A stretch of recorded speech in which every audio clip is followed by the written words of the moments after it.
Hey there. What did Earth feel like when humanity first opened its eyes? Not when cities rose, not when kings were named, not when history learned to carve itself into stone, but earlier, much earlier, when the ground was still wild with animal tracks, when the night sky had no witness except the small, watchful faces turned up toward it, and when a human mind was only beginning to realize that the world could be feared, remembered, and quietly loved. Tonight, we are going back to that first threshold, to the hot grasslands, the drying lakes, the trembling horizon, the long animal shadows, and the strange moment when a creature that was still half claimed by the old world began to carry inside itself the first clear ember of us. If this kind of slow journey helps you settle, leave a like, subscribe, and come with me into the dust and the deep hush of beginnings. Now let the room grow softer. Let your shoulders unclench. Let your jaw rest. Breathe in gently, and imagine warm air carrying the scent of dry grass and far-off rain. Imagine the sound of insects, the murmur of wind, and somewhere ahead, footsteps in ash, careful and upright, leading us back to the long first morning of humanity. The dawn of humanity did not arrive with a bright announcement. No trumpet moved through the sky. No mountain split itself open in ceremony. No ancient chorus declared that something new had begun. Honestly, I have always found that detail strangely comforting. The beginning of us was quiet. It happened so slowly that no creature living through it could have understood that a line was being crossed. There was only one more dawn, our one more thirsty day, one more uneasy night, pressed close to other bodies in the dark. The miracle, if we want to call it one, was so gentle that it looked almost ordinary. Picture East Africa before there were roads, before there were names, before there was any word for future or past in the way we understand them now. The land is open in places and tangled in others. Tall grass bends in long silver-green waves. Acacia trees stand with their flat crowns against a heat-pale sky. The air is warm, but not still. It carries the dry rasp of insects, the faint sweetness of crushed stems, the distant musk of animals gathered near water. In the Great Rift Valley, the earth seems to hold old tension in its bones. Escarpments fall away into wide basins. Lakes appear and vanish over ages. Volcanic soil darkens the ground. Everything feels as if it is in the middle of becoming something else. Among this shifting world, something moves that does not quite belong to the old order anymore. Not fully. Not yet. A small figure rises from the cover of brush and pauses. The body is narrow, the limbs lean, the posture uncertain but upright enough to change everything. The head lifts slightly. The eyes scan not only for danger, but for possibility. That is the part that stays with me. You can almost feel it, even across millions of years. Not intelligence in its finished form. Not language. Not philosophy. Just attention, sharpened by need, beginning to bloom into awareness. This being has no name it would recognize if we whispered one now. It does not know that one day bones like its bones will be cleaned with delicate brushes and studied beneath museum light. It does not know that the pressure of its foot on damp ground may outlast empires. It only knows warmth, hunger, shadow, thirst, the nearness of others, the rhythm of moving before the light grows too hard. Yet somewhere inside that life, something has begun to gather itself. A small inward brightness. A map forming where there used to be only reaction. The world around early humanity was generous in brief moments and merciless in long ones. That balance shaped everything. Lakes edged with reeds offered water, fish, and soft mud alive with insect movement. Tree cover promised fruit, shade, and places to hide. Open ground gave warning of approaching danger, but also exposed any small body foolish enough to cross it alone. The first humans, and the many almost humans before and beside them, survived because they learned to read the moods of this landscape. They watched how grass leaned when large animals passed through it. They remembered where roots could be dug when dry months tightened their grip. They learned the smell of water before it could be seen, and the silence that fell before a predator moved close. You know that feeling when a room changes before anything obvious happens, when voices lower, when the air itself seems to wait. Prehistoric life was full of that feeling. Meaning lived in tiny shifts. A flock of birds lifting too suddenly. A baboon troop going quiet. The wrong scent on the wind. Every day required interpretation. And that constant reading of the world, repeated across generations, slowly strengthened something inside the human line that no claw or fang could match. Pattern recognition, memory, suspicion, curiosity, the ability to look twice. The Great Rift Valley itself was like a stern teacher. It split the landscape into a chain of highlands, lakes, dry plains, and fertile pockets. Volcanic eruptions left ash that fed future plants. Faults opened, hills rose, water collected, then disappeared. Forest became grassland. Grassland gave way to scrub. A place that looked generous in one generation could be hostile in the next. To live here was to understand, at least in the body if not in words. That stability was temporary. Life could not depend on sameness. It had to depend on flexibility. That lesson entered the body early. Upright walking did not simply free the hands. It changed the relationship between the body and the horizon. A creature standing on two legs can see farther. It can carry more. It can pause in the open and scan. It can move with a peculiar combination of awkwardness and endurance that eventually becomes one of the great advantages of the species. Long before early humans looked fully human, their posture was already writing a new conversation with the land. Each step said that the body was willing to trade speed for vigilance, tree safety for open knowledge, instinct alone for something more observant and strange. There were many branches on this early tree. Some vanished. Some merged.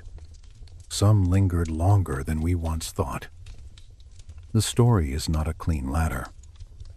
It is a thicket.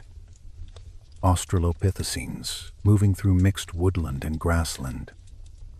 Later, Homo forms, experimenting with new diets, new routes, new kinds of cooperation. Lucy and those like her, small and upright, carrying both the memory of climbing and the promise of walking. If you were standing here with me at the edge of one of those old basins, watching a little group move through the yellow light, you might not point and say, there is humanity. You might hesitate. You might say, only there is something changing. What changed first was not technology. It was sensitivity. Before shaped tools, before controlled fire, before a story could be told in words, there was the slow deepening of awareness. The early human mind had to become a living storehouse. Which fruit sickened the stomach? Which season drew hoofed animals north? Which tree held bees? Which waterhole kept crocodiles in the brown stillness near the banks? Which ridge caught the first cool wind at dusk? Knowledge like this did not sit in books or tablets. It lived in bodies, gestures, habits, and imitation. A child watched. A hand pointed. A group turned. Someone survived because someone else remembered. That is one of the first true forms of culture, I think. Not monuments, not art yet.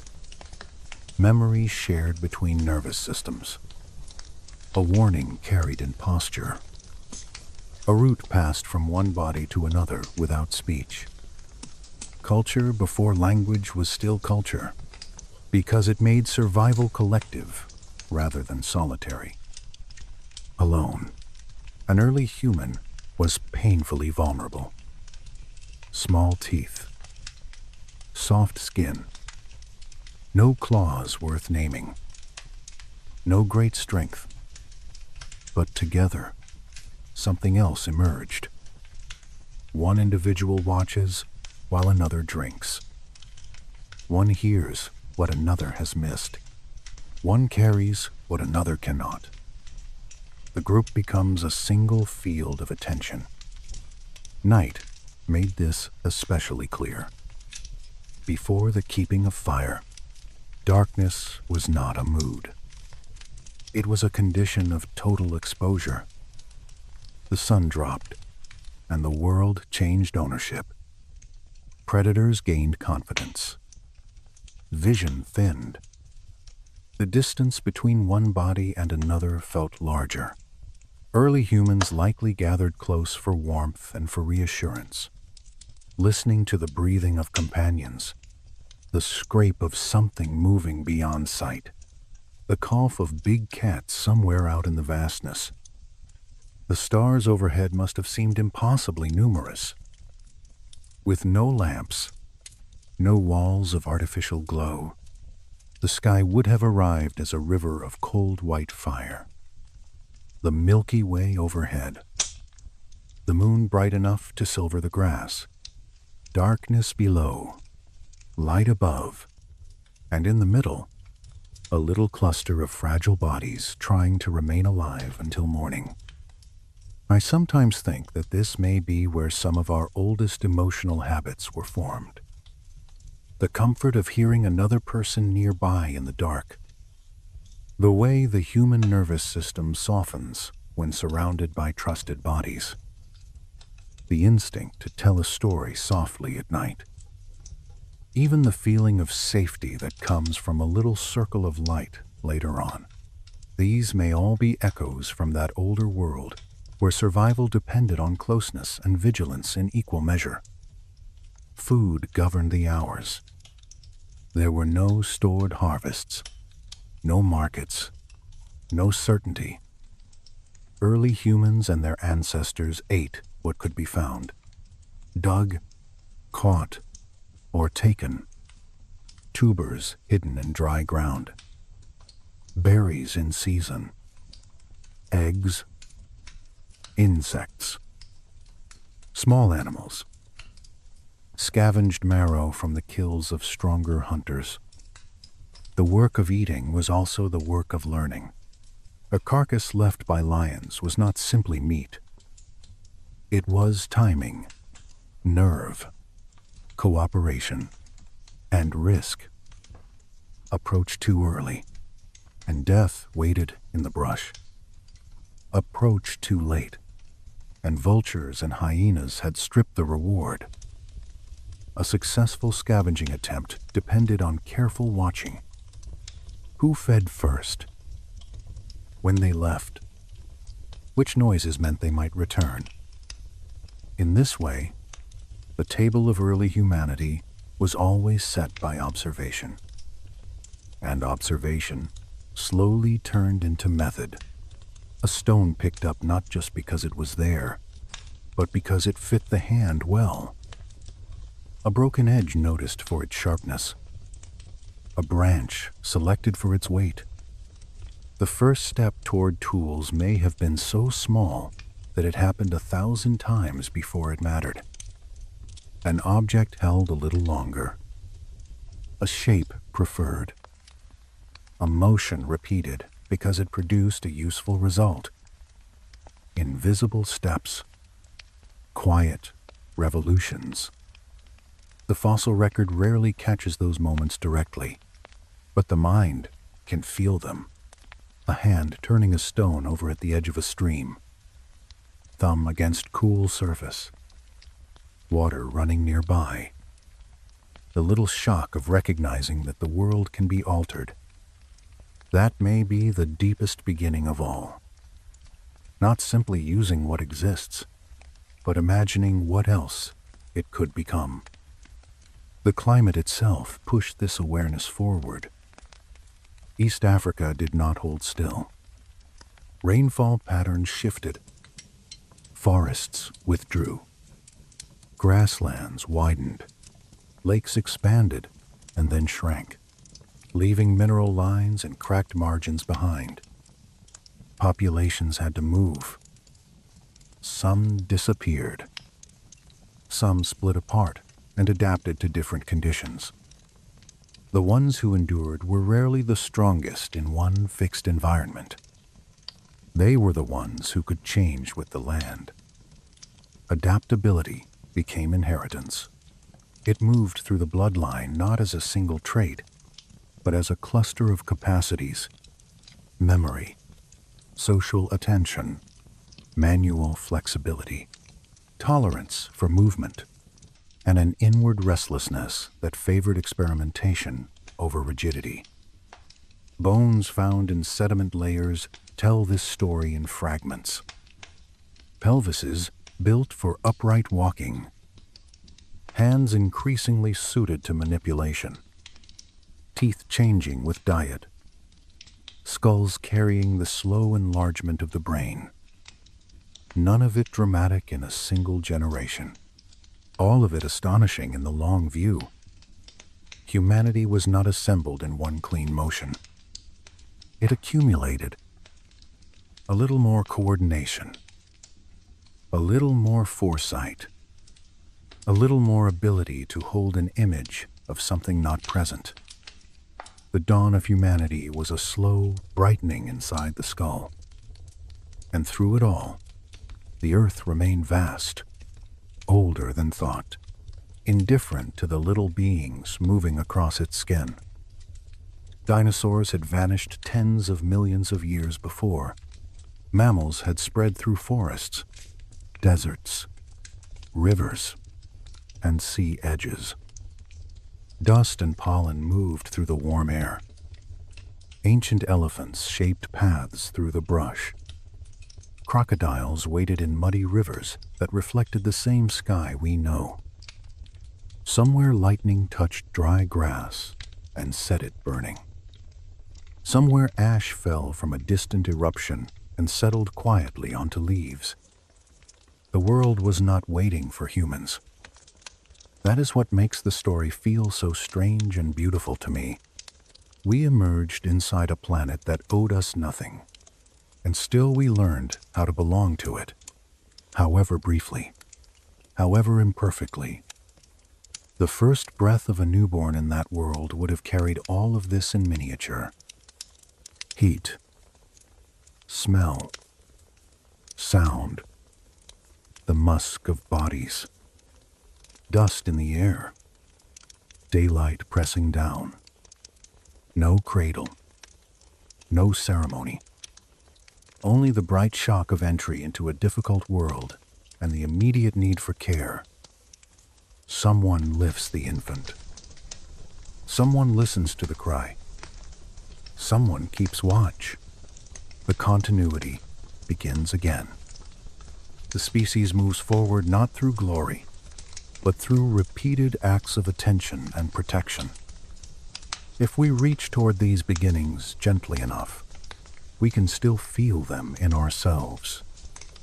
The instinct to scan a room when we enter, the comfort of familiar bodies nearby, the fascination with flame, horizon, storm, and star. The way silence can sharpen the senses, the desire to know what lies beyond the next ridge, even if the ridge is now only metaphor. These are ancient inheritances. We are modern only at the surface. Beneath that, the old earth still breathes through us. So as this first part settles around you, let the image remain simple. A wide East African plain in late light, wind passing over grass, the smell of water somewhere ahead, a few upright figures moving carefully across open ground. No words yet for who they are. No history written down. Only breath, memory, danger, curiosity, and the first quiet widening of the mind. The planet is still turning beneath them, still shifting, still teaching. And before we can follow their footsteps any farther, we need to understand that older teacher more deeply. The restless earth itself, the broken valleys, the ancient air, the moving crust, and the long planetary labor that prepared the stage on which the first human awareness slowly woke, long before the first footprint pressed into soft ash, long before a hand closed around a stone and felt the dim promise of usefulness. The earth itself was already old, beyond anything a human mind could comfortably hold. It had been burning, cooling, breaking, flooding, lifting, and sinking for ages that do not feel like time at all when you try to imagine them. The world of early humanity was not a finished stage waiting for an actor. It was still in motion, still testing shapes, still learning, in its own deep and wordless way, how to balance fire, water, air, and stone. If we go back far enough, Africa is not yet the Africa we know. It is part of older continental gatherings, bound to lands that will one day separate into South America, India, Antarctica, and Australia. The crust beneath all of it shifts slowly, the way a sleeping body changes weight over the course of a night. Too slow for any one life to see, yet relentless. That is the true character of the earth. Relentless, patient motion. Plates press, seams open, magmarisa, ocean floors spread. Mountains lift their shoulders out of the crust and then, grain by grain, weather back down into dust. What looks eternal from the scale of a person is only temporary from the scale of the planet. The cradle of humanity formed inside this restlessness. The Great Rift Valley was not an accident in the background. It was one of the great structural wounds and gifts of the planet. As the crust in East Africa stretched and thinned, the land cracked into a long system of rifts, escarpments, basins, and lakes. Volcanoes rose along these weaknesses. Lava spread and cooled. Ash settled over wide regions. Rain fell into newly formed lowlands and gathered into lakes bright under the sun. Highlands caught moisture, Valleys held heat. In one place, there was open grassland. In another, marsh and papyrus. In another, woodland crowded with insects and fruit. The result was not one stable habitat, but a patchwork, and patchworks are good teachers for evolving minds. I have always found it strange that the making of a thinking creature may have depended so heavily on broken ground. Not on paradise, not on ease, on instability, on unevenness, on a landscape that kept withdrawing certainty and then offering some new arrangement instead. A valley floods, and fish become abundant. A lake contracts, and grazing animals move through the margins. Forest thins, and suddenly the horizon opens. Every environmental shift becomes pressure. Every pressure becomes invitation. The creature that can notice, remember, and adjust survives. But the geology underfoot was only part of the story. The air itself had once been hostile to beings like us. The earliest atmosphere of Earth was thick with gases no human could breathe deeply without dying. Carbon dioxide, methane, ammonia, a harsh chemical sky. It took unimaginably long labor from microscopic life, ancient cyanobacteria in sunlit waters, to transform that air. They released oxygen as waste. Over ages, that oxygen entered oceans, reacted with dissolved iron, rusted the planet in slow red bands, and finally accumulated in the atmosphere. The clean breath of the later world was born from ancient, invisible labor. By the time early humans opened their eyes, the sky had already been made habitable by billions of years of life changing the planet without intention. If you stood in East Africa 2 or 3 million years ago and filled your lungs, the air would still feel different from ours. Cleaner in one sense, harsher in another. No industrial smoke, no engine exhaust, but dust would often hang in it. Pollen, dry particles rising from plains, volcanic ash after eruptions, the smell of vegetation stronger, the scent of wet soil after rain more immediate. The atmosphere itself was part archive, part weather, part warning. To breathe was to take the landscape into the body. Climate layered its own complicated rhythms over this geology.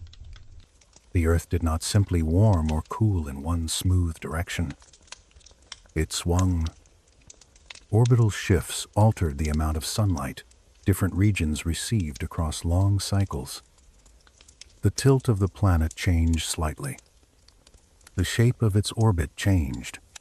The timing of seasons shifted with the slow wobble of the axis. None of this would have been visible to the creatures living through it, yet it transformed everything. Wet periods spread woodlands and filled lakes. Dry periods withdrew them. Glacial ages far to the north changed rainfall patterns in Africa. Forest retreated. Grass expanded. Then the pattern reversed. It is debated exactly how each cycle affected particular human populations. But the broad truth remains.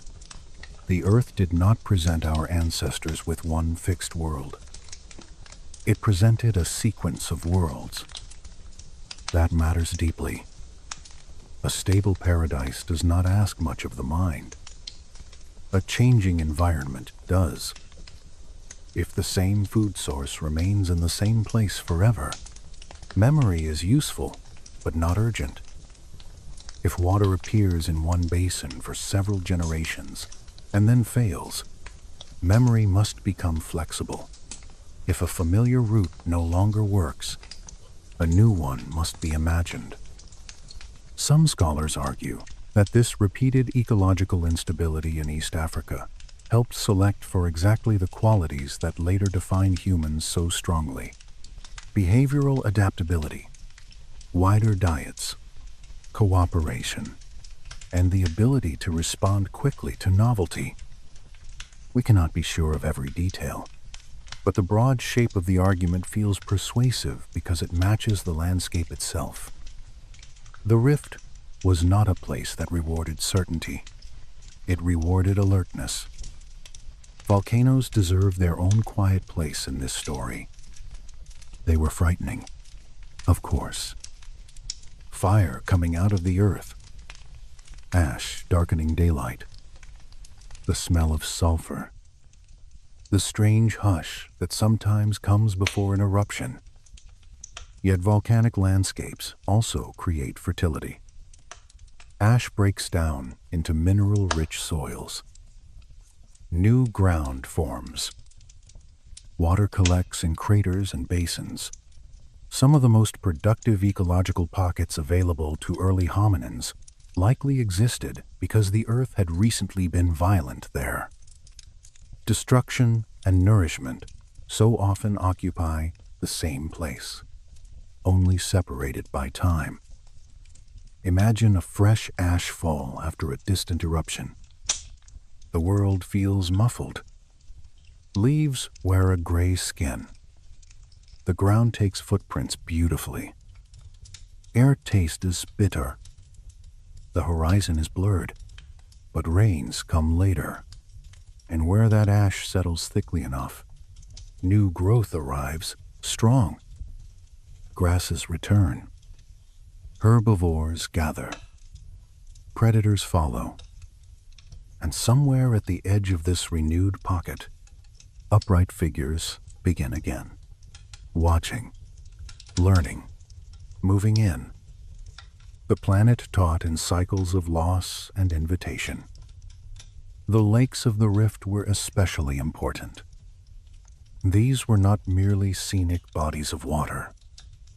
They were concentration points for life. During dry phases, they shrank, drawing animals to their margins. During wetter ages, they spread into broad, shimmering surfaces that moderated local climate and supported fish, birds, amphibians, and lush belts of vegetation. To live near one of these lakes was to occupy an ecological crossroad. Water attracted everything: herbivores, carnivores, scavengers, insects, plants, hominins. Fossils cluster around such settings for a reason. Life itself clustered there. You can imagine an early morning at one of these ancient lake edges. Mist lingering low over still water. Bird calls carrying across reeds. Damp mud cool beneath bare feet. A shoreline marked with tracks layered over tracks. Antelope prints. Bird marks. Hina pads. The occasional, deeper stamp of an elephant. Near the edge, dark volcanic stones washed smooth by water. A place where bodies would come to drink, to gather, to look. A place where information accumulated naturally, because every creature was forced into partial visibility there. Water made the world readable, and readability matters. One of the deepest conditions for human becoming was not merely danger, but legibility. The open mosaic environments of East Africa made signs available. Tracks in damp soil, distant movement on plain, trees fruiting in one patch but not another, storm lines visible far away, smoke on the horizon. Such a world trained perception. Later, Humans would call this knowledge, skill, intuition, science, omen, wisdom. At the beginning, it was simply necessary attention. The continents beyond Africa also participated in this slow preparation, even though the human line had not yet spread into them. Mountain building altered global climate systems. The rise of the Himalayas changed atmospheric circulation and monsoon patterns. Ocean gateways opened and closed. Sea currents changed routes. Antarctica froze more firmly. Glacial systems intensified. Sea levels rose and fell. A shift in ocean circulation in one part of the world can change rainfall on another continent. Earth is one machine, though its parts move at different speeds. This is why I keep returning to the idea that the Earth was the first author of humanity's story. Not in the sentimental sense, but as a system that kept altering the terms of existence. Climate shaped food. Food shaped movement. Movement shaped anatomy and cognition. Geography separated populations, then reconnected them. Catastrophe narrowed lineages. Opportunity widened them again. Every drought, every flood, every volcanic pulse, every newly opened corridor through changing habitat wrote another quiet line into the long script of becoming human. By the time creatures like Australopithecus and later Homo species moved through East Africa, the world had already passed through so many transformations that stability itself was almost an illusion. There may have been periods that felt generous, even abundant, but they did not last forever. Wet years came. Dry years followed. Lakes filled, then broke into salty flats edged in cracked mud. Woodland shade retreated. Herds changed course. A creature born into one local world might grow old in another. That matters for the mind. It means memory cannot be static. It must compare. It must notice difference. It must retain not just what is, but what was once true and might become true again. The Earth's surface also carried visible signs of older, deep time that perhaps no early human could intellectually interpret, but many must have sensed as strangeness. Cliffs, exposing layers of different colored sediment, fossils of creatures from ages before their own weathering out of hillsides. Volcanic rocks black and dense beside paler, older soils. Hot springs steaming where no fire was visible.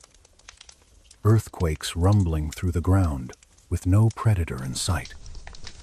If you were standing there with me, I think the feeling would not be one of neat understanding. It would be one of animated ground, a sense that the planet itself was active beneath appearances. Even the sky overhead was part of this geological and climatic education. Dust from distant drylands could soften the sun. Ash from eruptions could redden sunset in unsettling ways. Storm towers would gather over escarpments and move across open country with visible intent. The angle of light changed with season. The timing of dawn shifted slightly along the horizon. The moon offered cycles reliable enough for noticing. The heavens were not separate from Earth. They were part of the same training and pattern. It is important not to imagine the dawn of humanity as though our ancestors stepped into a clean, familiar modern world minus technology. The world itself was different in feel. Nights darker, animal sounds denser, air more textured with organic and mineral scent, seasonal changes more sharply consequential. Vast areas, less divided, less mapped, less interrupted. Rivers free to change course wildly. Lightning fires moving through broad grasslands. Predators holding dominance in a more obvious way. The early human body and mind were shaped by a planet that felt alive in every direction. And yet, for all that harshness, there was beauty. Morning light on Rift Valley lakes. Wind combing through seed heads. Herds moving in long dark ribbons across open plain. Volcanic highlands blue in the distance. Evening after rain, when the soil releases that mineral scent that seems older than language. A planet can be dangerous and beautiful at once. The fossil record preserves only a tiny portion of this atmosphere. Bone, tooth, pollen, isotopes, sediment layers, volcanic ash beds that can be dated with unusual precision.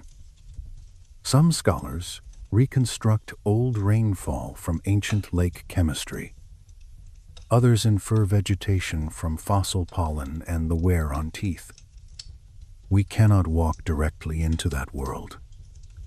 But enough remains to tell us that early humanity emerged in a setting of dramatic change, ecological diversity, and persistent uncertainty. That last word matters. Uncertainty.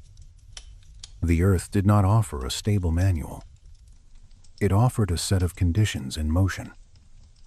And from within those conditions, the human line slowly learned the value of flexibility, sociality, experimentation, and foresight.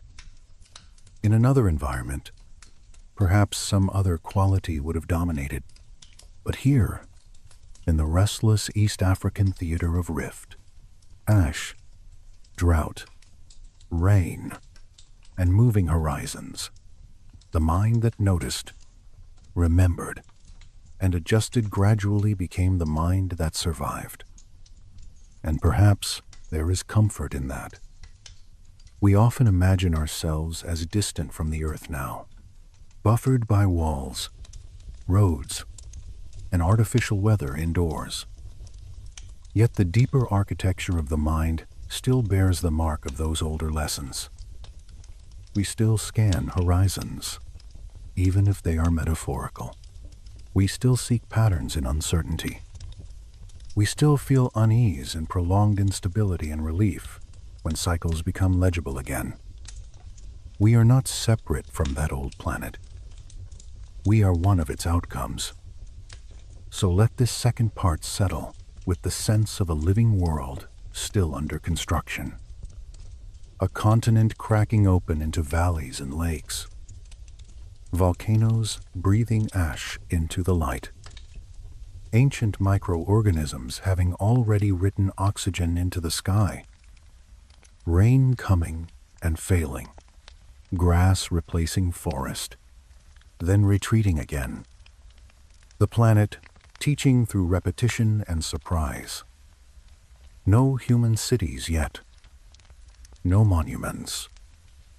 Only the deep labor of geology, atmosphere, and climate, slowly preparing a harsh, fertile, changeable home for a creature that would one day look back and wonder how it began.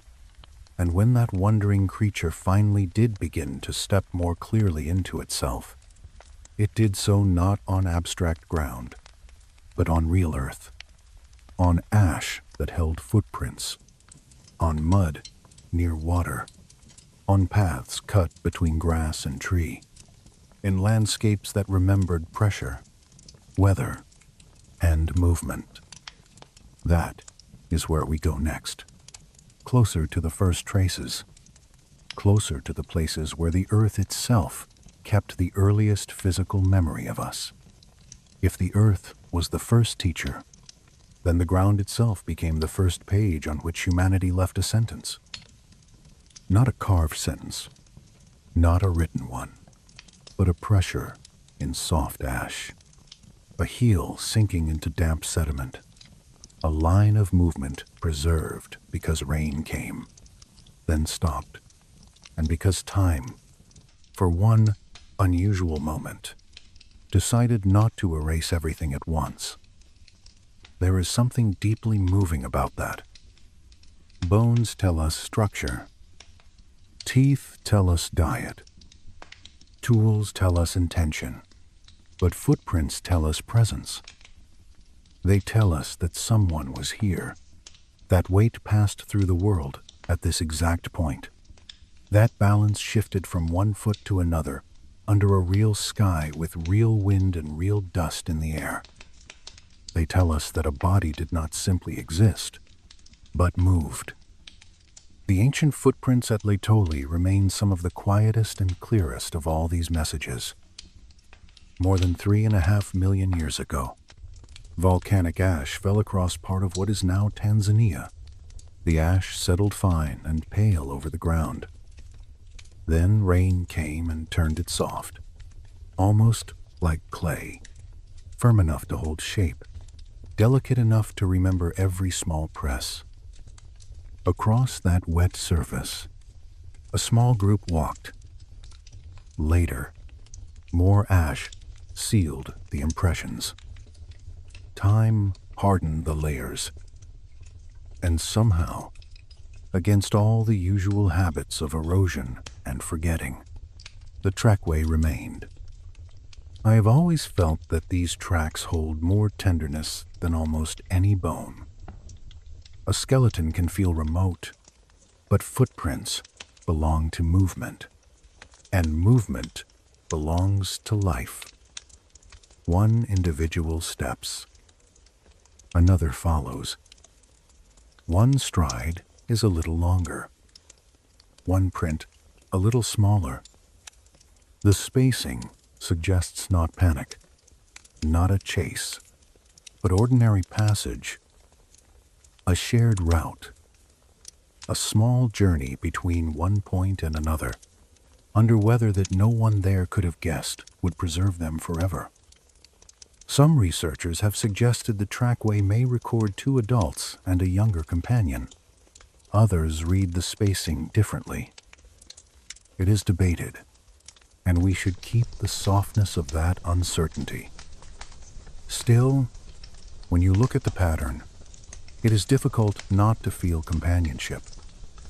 One set of feet moving near another. A smaller body stepping where the ground is already understood, where the ash has already been tested by someone else. If you were standing there with me in imagination, at the edge of that ancient path, you would not see a fossil scene in the usual sense. You would see a brief domestic miracle. Not domestic in the later sense of houses and hearths, but in the older sense of nearness, of bodies moving together in shared space. The land around them would not have been empty. The ash would still hold the smell of minerals. Dampness rising from recent rain would deepen the scent of the ground. Patches of grass and low vegetation would begin to recover where they could. Trees stood scattered, enough to cast thin shade. In the distance, animals moved through the morning light, grazing, pausing, lifting their heads. Birds crossed overhead. Insects resumed their restless work. The group that made those footprints was simply passing through a world alive with other presences. Yet their steps remain because the earth, for once, listened carefully. That is the thing about the first landscapes of memory. They were not yet transformed by roads or walls or names. They were learned through the body. A rise in the terrain meant a chance to see farther. Darker soil meant moisture might linger there.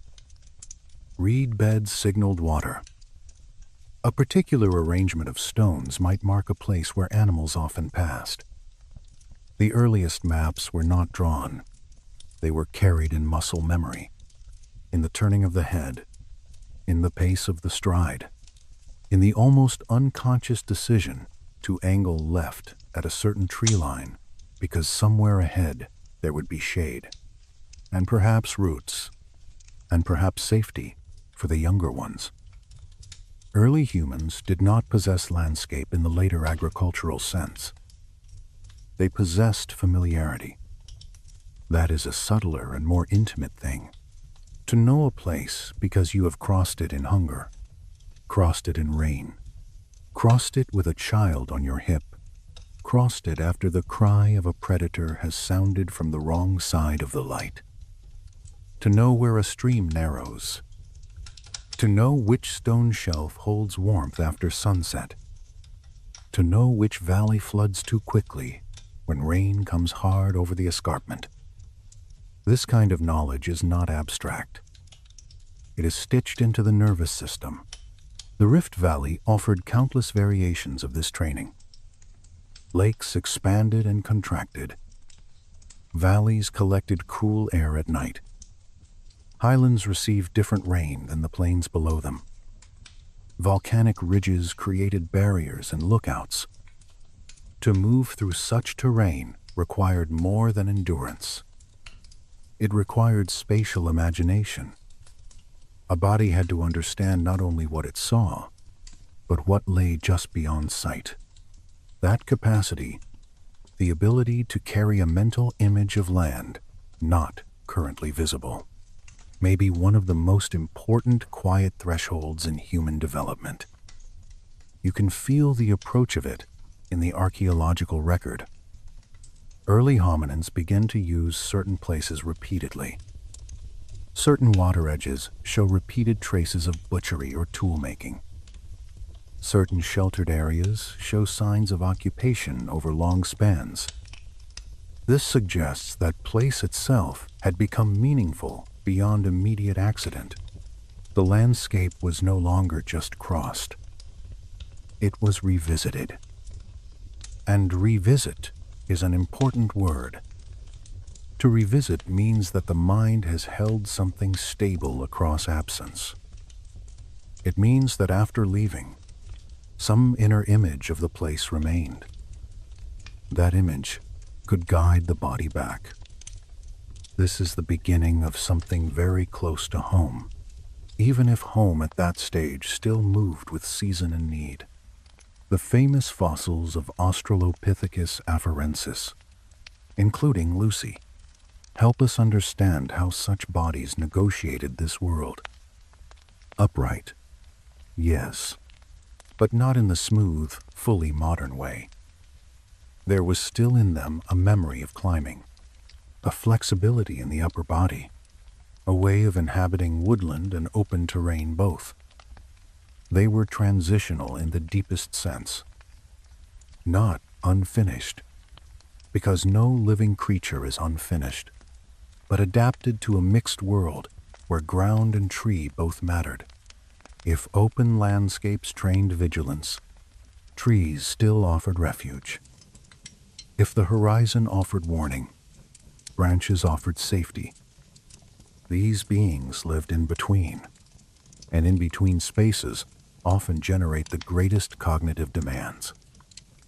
What the first true traces show us, more than anything, is not heroism, but repetition. Movement from one resource patch to another. Shared passage. Water approached and left. A carcass found and opened. A patch of shade used again. A child watching an adult bend toward a useful stone. Tiny acts. Yet over thousands and then hundreds of thousands of years, these acts accumulate until the land itself begins to remember the species. Tool sites deepen that memory. Along ancient lake margins and riverbanks in East Africa, archaeologists have found some of the earliest stone tools. Flakes struck from cores, sharp edges made by intention, not accident. Olduvai Gorge, Kubifora, Hadar, and other sites preserve these signs of mind entering matter. The earliest tools are humble. A flake, a chipped stone, a battered core. But there is another kind of beauty there. A stone that no longer belongs wholly to geology because thought has passed through it. Imagine one of those river margins in pale light. Smooth stones lying among reeds and mud, selected because they fracture well. A body squats low, fingers close around a cobble. Another stone is lifted and struck. The sound is brief and clear. A chip flies. The new edge gleams. There is a pause, not long, but long enough to register change. The stone is tested against hide, or plant fiber, or wood. It yields. Something that was simply part of the ground has become an extension of intention. That moment may not look like much, yet it alters the trajectory of mind and species. Places where this happened repeatedly became some of the first workshops of humanity. Not workshops with walls or roofs, but zones of focused activity where material, need, and memory came together. Children may have watched. Adults may have imitated one another. Fragments of stone accumulated underfoot. Bones lay nearby. Water moved within earshot. The making of tools turned some places into centers of learning long before anyone could call them that. And here again the landscape mattered. Good stone is not evenly distributed. Some riverbeds offer workable material. Some do not. Some volcanic environments produce excellent raw stone. Some produce brittle failure. To know where to find the right rock was a form of environmental intelligence. A group that remembered a good source of stone remembered not only geology, but future possibility. The earth did not merely provide objects. It provided latent functions waiting to be noticed. This relationship with terrain altered the body as much as the mind. Feet adapted for long-distance walking. Hands became more dexterous. Thumb power mattered more. Shoulder and torso coordinated with repeated tool use and carrying. Anatomy became memory made flesh. Every ligament and joint was quietly shaped by the demands of place and practice. At the same time, social life deepened because the landscape was too difficult to master alone. One individual can discover a route, but the group preserves it. One body can strike a sharp stone, but repetition across generations refines the skill. One person may notice the timing of a water source, but only shared memory turns that noticing into tradition. The land taught collectivity because survival depended on distributed knowledge. This is why the first traces matter so much. A footprint is not only anatomy, it is relation. A tool is not only utility, it is transmission. A campsite is not only shelter, it is repeated return. The earth begins to show us that humanity, even in its earliest recognizable forms, was already a communal intelligence. There were camps, of course, though early camps were nothing like later settlements. Temporary shelters near water, windbreaks, natural overhangs, favored patches of ground above floodlines, places where the air moved enough to cool the body, but not enough to strip warmth at night. The remains of butchered animals, clusters of tools, and traces of repeated fire in later periods suggest that some locations became hubs in the seasonal pulse of life. These places were held together less by architecture than by habit. A camp existed because bodies returned, because knowledge collected there, because safety and utility overlapped. What matters is recurrence, a place shaped by repeated use until it gathers memory thicker than its physical form. The first camps lived in the body before they lived in material. As Homo species later emerge with larger brains and more complex tool traditions, the Earth continues to record their presence. Footsteps become harder to preserve, yet the signatures of life multiply.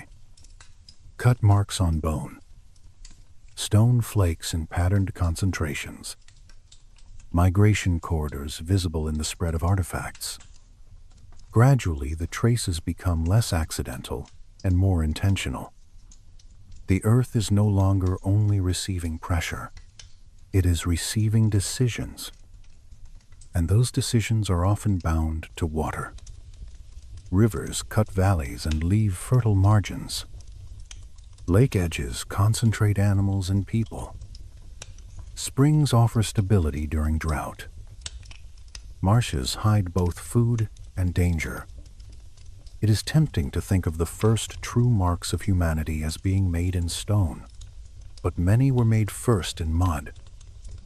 Tracks, kneeling places, stains from carcass work, impressions of feet by the edge of a shrinking lake. The Earth remembered us first in the places where it was soft enough to take our shape. That softness matters emotionally, too. Hard rock preserves tools. Soft ground preserves presence. I think that is why the footprints remain so haunting. They do not show what our ancestors made.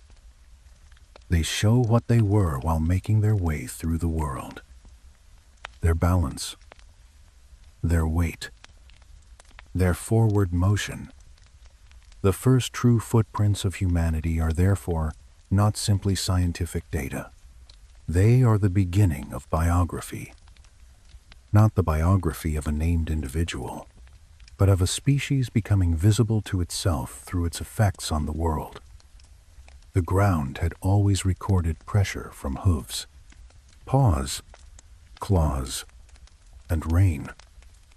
Now, it also recorded a new rhythm, a bipedal rhythm, a thinking rhythm, a species still fragile, still vulnerable, but already distinct in the way it crossed open ground and carried memory through place.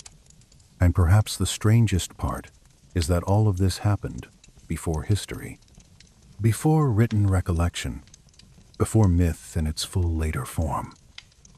The Earth remembered us first, long before we learned how to remember ourselves in language and story.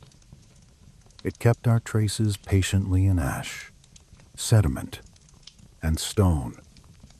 It stored our first ordinary motions until the far future would come looking.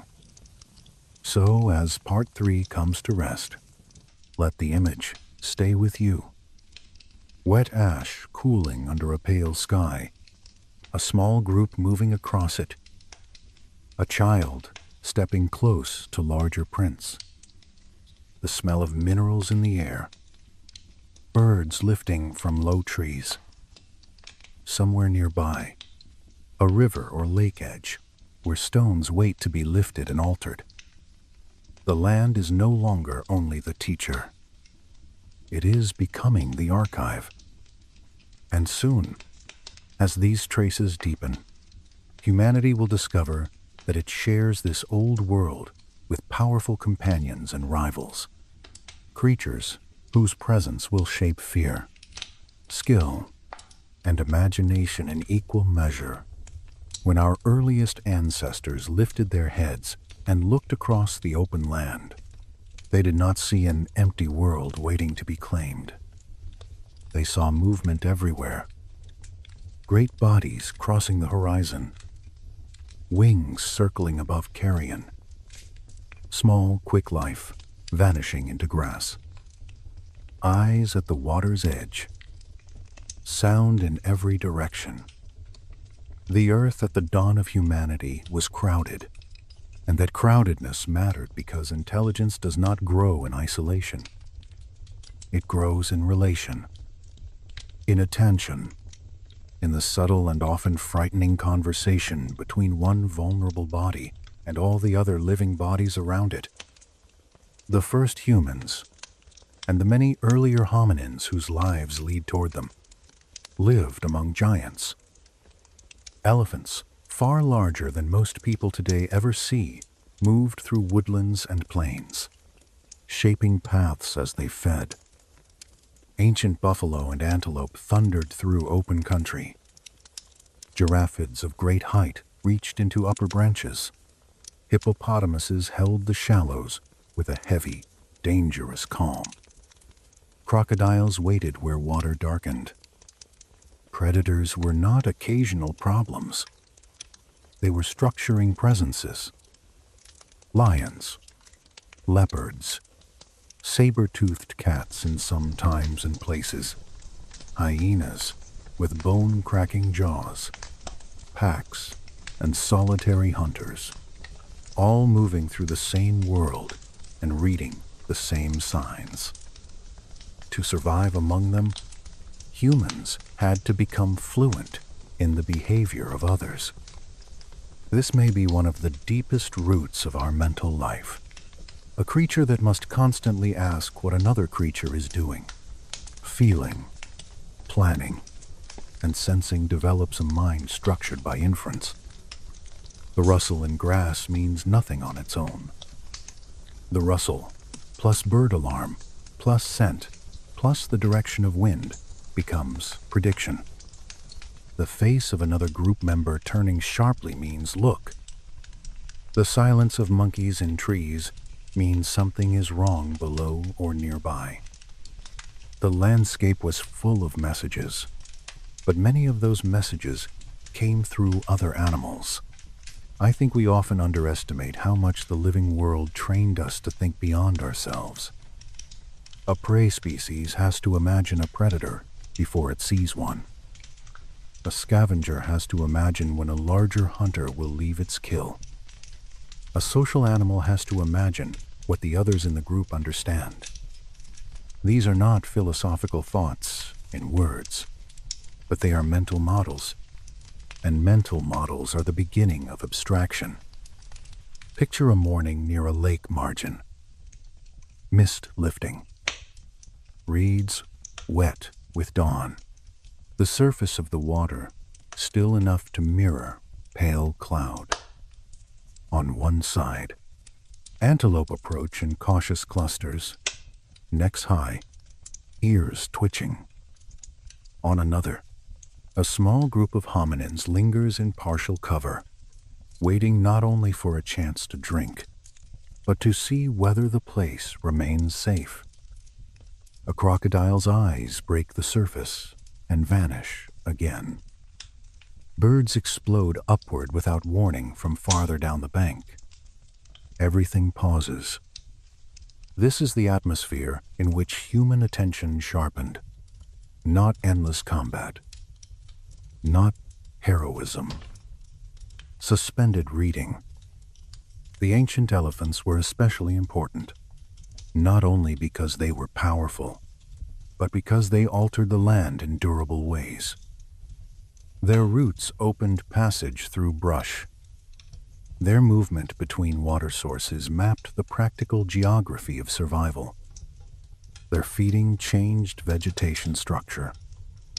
Their dung drew insects, and in turn birds. To follow elephants was sometimes to follow the hidden logic of the terrain itself. Even now, elephant trails can connect water, shade, and seasonal food over long distances. It is possible that early humans, watching these large, intelligent animals, learned to trust certain movements of the herd as information about the landscape. Predators taught different lessons. A lion's roar does more than signal danger. It alters the nervous system. It changes the way a group positions itself. It reinforces proximity. It encourages the carrying of young, the use of higher ground, the timing of movement. A leopard near tree cover demands one kind of caution. Hyenas at twilight demand another. Early humans must have learned not only the visible forms of these hunters, but their habits, when they rested, where they circled, how they responded to human groups, how long they lingered near a kill, what kinds of sounds preceded attack. From such repeated lessons, social coordination grows. One individual spots movement. Another gathers the youngest close. Another scans the back trail. Group life becomes not just companionship, but distributed defense. The need to remain attentive to predators' likely strengthened gesture, vocal warning, trust, and role differentiation within the group. The dangers of the world pressed communication toward complexity. Night intensified all of this. Before controlled fire, darkness belonged far more openly to other hunters than to hominins. The sounds of hyenas, the cough of cats, the sudden panic of prey species in the distance, all would have moved through the night air like hard, small shocks. To lie in that darkness listening was to be reminded repeatedly that survival until dawn was not guaranteed. This is where closeness took on its oldest emotional importance. Bodies against bodies. Shared warmth. Shared listening. Shared wakefulness in turns. Predators helped create community by making aloneness too costly. But the other creatures beside us were not only threats, they were also opportunities, mirrors, rhythms, and in some cases the earliest sources of fascination. Scavenging from predator kills required exquisite reading of timing. The human group had to know when the big cats were truly finished, when hyenas had not yet fully taken over, when the risk of approach could be tolerated. It is easy to speak of scavenging as though it were simply desperation, but in cognitive terms, it is a complex behavior. It requires planning, courage, and probabilistic judgment. One must weigh danger against reward in real time. One must use tools quickly. One must coordinate group movement. These are demanding acts. At the same time, the behavior of grazers and prey animals gave clues about season and place. Herds gather where water remains. Birds drop lower where insects are thick. Vultures tell stories in the sky. The angle of their circling can lead the attentive body to death and therefore to food. Even baboons or monkeys in trees can signal fruiting patterns, predator presence, or the state of nearby water. The ecosystem, read carefully, became a distributed intelligence that humans tapped into. Some of the creatures sharing the landscape were close relatives in a more literal sense. The story of human evolution includes not one solitary line, but many neighboring experiments. Homo habilis, Homo erectus. Later, other human relatives in different places. Species that may have crossed paths, overlapped, competed, imitated, avoided, or perhaps briefly cooperated. We do not know exactly what those encounters felt like, but imagine seeing, across a patch of open ground, another upright being carrying stone, moving with recognizably intentional hands, yet not quite of your own group, not quite of your own form. Familiarity and strangeness mixed together. The Earth was not yet the domain of one humankind. It was a shared field of near humanity. The later Ice Age worlds expanded this lesson further. As human groups moved beyond Africa into new climates, the great companions and rivals changed. Mammoths moved across cold grasslands like walking weather.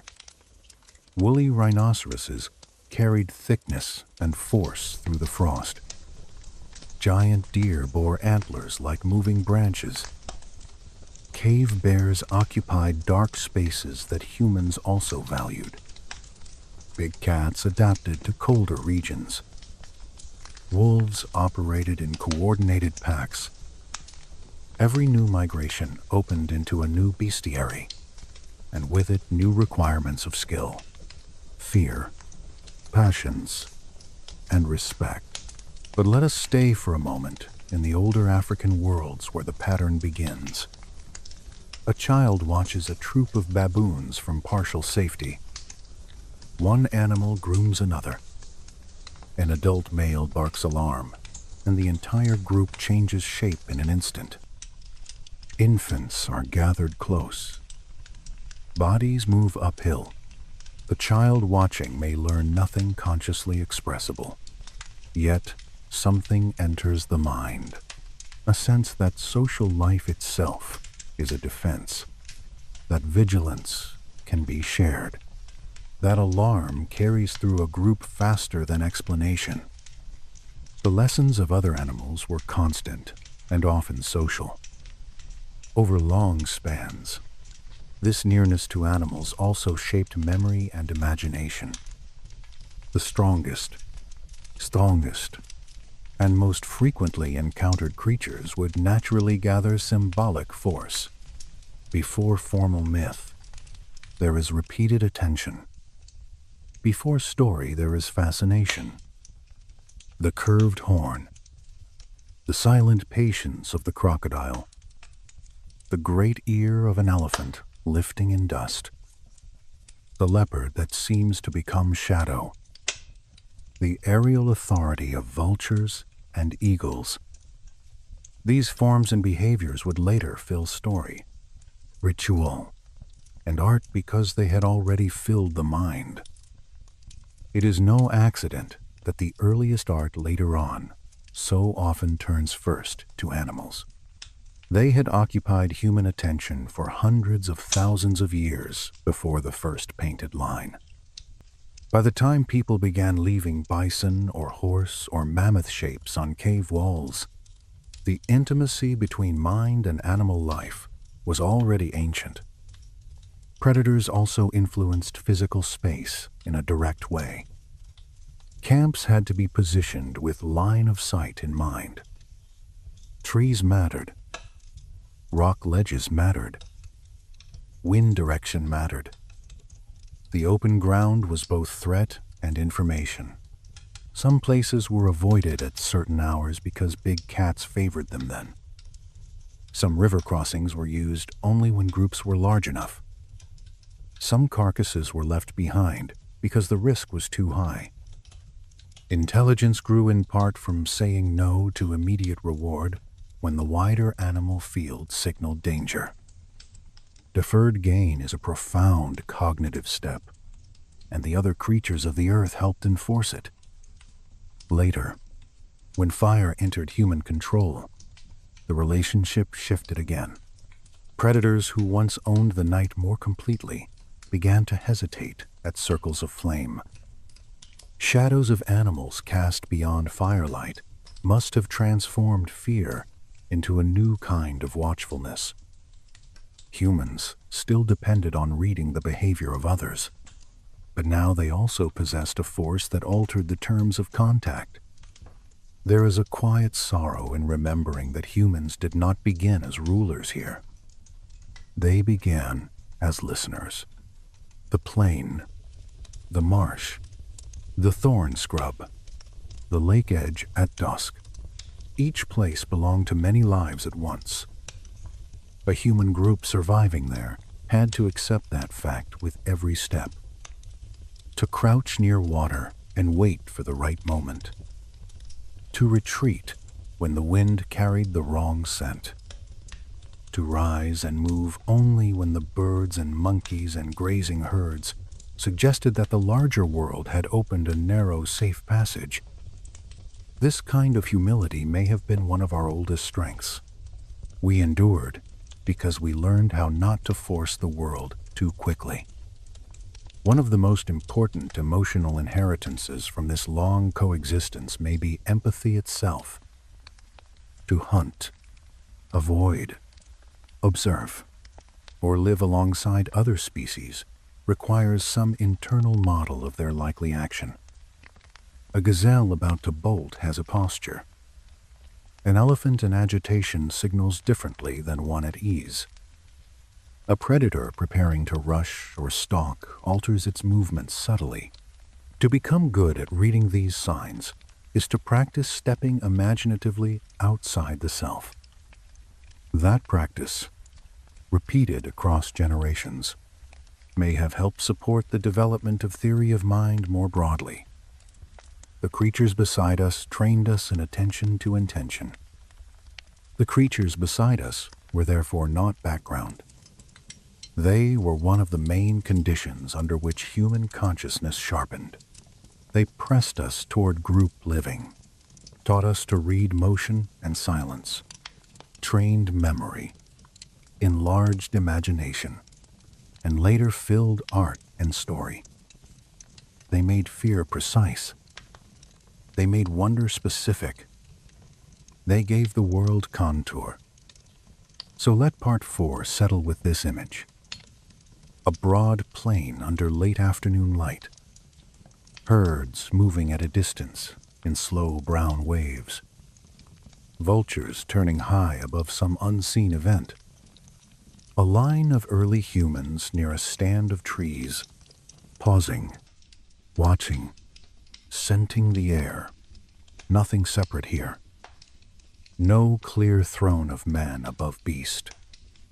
Only a crowded, breathing world in which every species is reading the others, and in which humanity is slowly becoming itself by listening carefully to the lives around it. And as these ancient companions shaped human attention through danger and nearness, another force waited at the edge of the dark, bright, terrifying, and irresistible. Soon, the night itself would change. Soon, the first held fire would begin to redraw the boundary between fear and safety, between shadow and thought. There was a time when night belonged almost entirely to other eyes. When the sun dropped and the last warmth slipped from the ground, the world changed its posture. Grass became shadow. Water became black glass. The breathing of the group grew louder because everything beyond the circle of bodies seemed to breathe back. In those earliest ages, before flame was kept by hand, darkness was not an atmosphere, but a force. It pressed close. It carried the cough of a cat, the sudden cry of prey, the soft drag of something passing through brush. Every sunset asked the same quiet question: will we still be here when the light returns? Then somewhere, many times perhaps, though only some of those times would matter, the dark opened and revealed a new kind of brightness. A tree struck by lightning, dry grass burning after a storm, volcanic heat spilling red light across stone. The first fires humans saw were not gifts meant for them. They were wild, dangerous, hungry things. They moved faster than feet in open country. They consumed brush, branches, nests, old leaves, and the small worlds hidden under them. Animals fled from them. Smoke climbed into the sky. The smell was sharp, bitter, unforgettable. But unlike other creatures, our ancestors did not only flee, they watched. I have always found that detail deeply human. Not bravery, exactly. Not mastery. Just attention lingering where fear would usually close the mind. A body keeping its distance, perhaps crouched behind stone or half hidden in sparse trees, staring at a line of flame that bends and rises and falls in the wind. The heat reaches the skin before the light fully settles in the eyes. The air flickers. Branches crack. Embers lift and drift like tiny stars that have fallen too low. Behind all the danger there is another sensation. One so new it almost must have felt impossible. Warmth after sunset. Light without dawn. Color moving inside darkness. At first, the lesson would have been only this. Where fire passes, the world changes. After a burn, the land does not remain dead. New green rises quickly in some places. Grazers return. Insects swarm over fresh growth. Predators follow. A destroyed patch becomes a place of abundance, even before humans held fire. They may have begun to understand this strange rhythm, that some forms of ruin are also preparation. The blackened ground was frightening, but it was also rich. The smell of ash meant the land would not stay empty for long. Eventually, watching became approach. Not into the main body of flame, never that, but toward its remains. Toward a branch still glowing at one end after the larger burn had passed. Toward a small tongue of light, protected between stones where the wind could not easily kill it. Imagine that first careful nearness. The body bent low, the hand hesitant, then withdrawing from the heat, then returning with some longer stick or branch. The face turned aside from smoke, the pulse quick. To take hold of fire was not to seize it, but to escort it, to borrow one burning piece from the world and attempt, with trembling care, to keep it alive. That alone would have changed the structure of evening. A group that could carry one living ember from one place of shelter to another no longer entered the dark in the same way. The ember needed feeding. Dry grass first, then twigs, then branches. Someone had to crouch near it and learn by watching what made it brighten and what made it die. Too much fuel at once could bury it. Damp material could choke it. Wind could turn it wild or snuff it out depending on how it moved. Fire was not a simple tool. It was a relationship. It demanded patience, observation, and restraint. The first controlled flames must have felt fragile in the most profound sense. A tiny glow on the ground, guarded by hands, ringed perhaps with stones. The group seated around it just beyond its hottest breath. Outside the circle, the night still belonged to the old powers. Inside, something new had opened. Light touched faces. Eyes reflected orange and gold. The immediate ground became visible in a way it never had before. Small objects could be found. Gestures could be seen after sunset. The oldest fear of darkness did not vanish, but it was pushed back, step by careful step. Warmth is easy to take for granted now, but for an early human body, warmth at will must have altered emotion as much as comfort. Cold that once entered the bones during night now met resistance. A child could sleep more deeply. Old injuries could be soothed. Muscles worn from long movement could loosen near coals. The smell of smoke settled into skin and hair. It became part of belonging. To carry the scent of fire was to carry evidence of a group, of shelter, of continuity.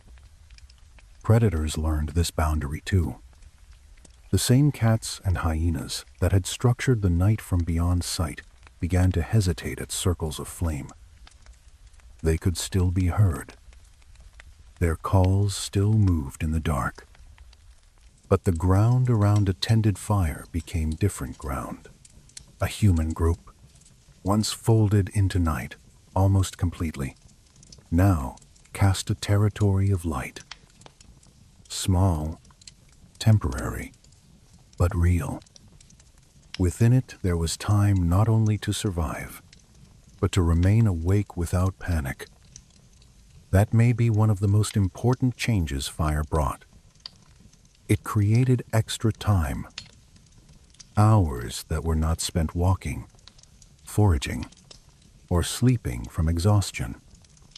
Hours in which hands could work by light. Hours in which faces could be watched, gestures repeated, food shared slowly. Hours in which memory could lengthen. Around flame, experience no longer ended when the sun did. Consciousness stretched farther into the dark. Food changed too. That story is quiet but immense. Meat warmed and softened by flame became easier to chew, easier to digest.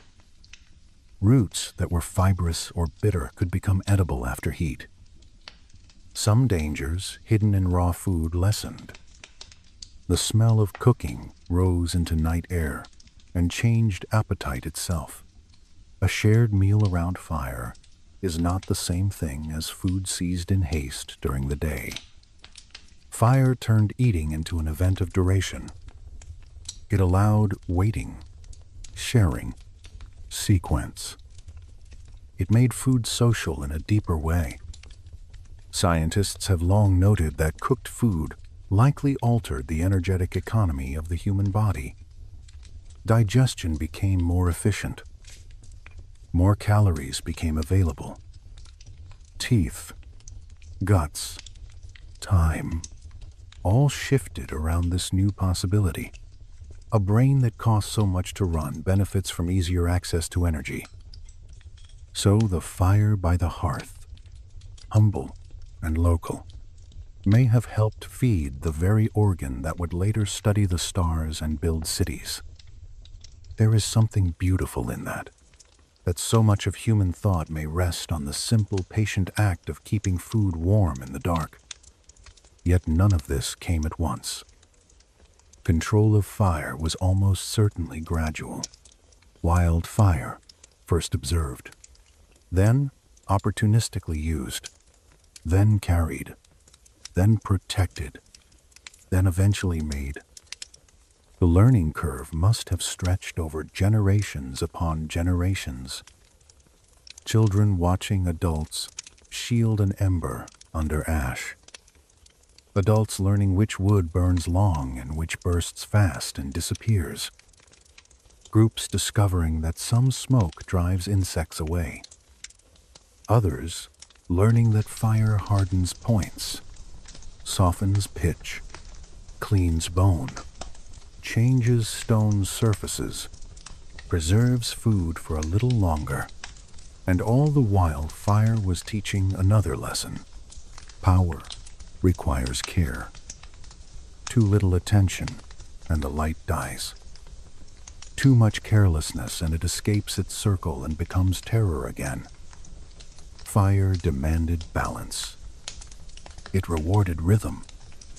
Feed, wait, watch, stoke, pause, listen. The firekeeper may have been one of the earliest enduring social roles, not because it was prestigious, but because it was necessary. Someone had to rise in the deepest dark and stir the ash. Someone had to notice when the glow fell too low. Someone had to wake and tend what the whole group depended upon.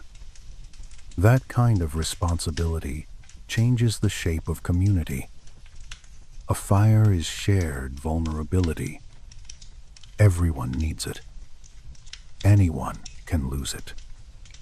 The group around fire becomes more than proximity. It becomes mutual trust, organized around a living center. Archaeological traces of this transformation remain in blackened sediments, burned bones, reddened earth, clusters of heat, fractured stone. In sites across Africa and later Eurasia, layers of ash signal repeated use, repeated return, repeated intention. Some scholars debate individual findings, and rightly so. Ancient fire evidence is not always easy to interpret. A burn can be natural. Heat can travel. Layers can shift. But across many sites and many ages, a broader pattern becomes visible. Humans were not merely passing by old flames. They were learning how to build life around them. Once fire becomes reliable, shelter changes. A cave with controlled light is not just a refuge from predators and weather. It becomes a chamber of prolonged wakefulness. Smoke-marked ceilings. Ash layers accumulate. The sounds of the cave alter under crackling flame. Walls move with shadow. The dark no longer arrives all at once. It arrives in gradients. Beyond the entrance, stars remain cold and distant. Within, the group creates a second small sun. Intimate, breathing, always at risk, always requiring hands. I think that is why fire feels older than memory even now. Sit quietly before it, and something in the nervous system seems to settle into a rhythm older than language. The eye watches change that is never random and never fixed. The mind drifts, but not fully. There is focus and softness together. Our ancestors knew that feeling before they had words for it. Fire invited the first long thoughts, and those thoughts did not end with flame. Once the night could be held open, the mind had room to work in new ways. Stone could be shaped after sunset. A broken point could be refined. An old lesson could be repeated. A child could watch an adult turn an ordinary rock into an edge. In that expanding circle of light, the relationship between hand and matter grew deeper. Fire gave warmth and safety. Yes, but it also gave time to make. There is another change fire brought that is easy to miss because it leaves so few direct traces. It changed the shape of attention inside the group. Before flame, the eyes were mostly directed outward in darkness, listening for danger, straining toward what could not be seen. After flame, the eyes could also turn inward, toward hands, toward expressions, toward the minute acts that make learning possible. A child could watch an elder split a bone for marrow. A wounded foot could be examined. Fibers could be twisted. Meat could be shared more deliberately. The face itself became legible after sunset. To see another face clearly in darkness is to deepen social life. Around a fire, memory could be rehearsed in a different manner. A hand could mimic the route of a hunt. A branch could stand for a spear. A shadow on a wall could become an animal for a moment. I do not mean that full storytelling arrived all at once with the first embers. Only that fire created the sensory conditions in which reenactment became easier. And reenactment is one of the mothers of memory. The body recalls by doing. A round flame, doing and showing, could continue long after the sky had gone black. Smoke entered this story too. Smoke in the hair. Smoke in the cave roof where it slowly darkened stone. Smoke driving insects away from sleeping bodies. Smoke preserving strips of meat for a little longer. The smell itself may have become one of the earliest scents of safety. Even now, the faint trace of wood smoke can stir something very old in the body, something that says there are others nearby. There is heat. There is shelter. And yet, no group could afford to mistake fire for pure comfort. A spark blown wrong into dry grass could undo everything. Fire remained a compact with danger. The people who lived closest to it had to learn respect, measured handling, watchfulness, without panic. When dawn came, after one of those early nights of tended flame, ash would still hold a low orange life beneath its pale skin. Someone would stir it and wake it again. That image feels symbolic because it is one of the oldest human acts, preserving what matters in quiet form until the moment comes to bring it back to brightness. So let part 5 settle in the image of a small human group under a vast star-filled dark, a guarded flame low on the ground, smoke moving up through cool air, the old predators circling beyond light, and inside that circle faces beginning to see one another more clearly than ever before. The world has not grown kinder, but it has grown brighter, and in that brightness, the next transformation waits in the palm of the hand, cool and quiet at first. A stone lifted from the earth, turned toward thought.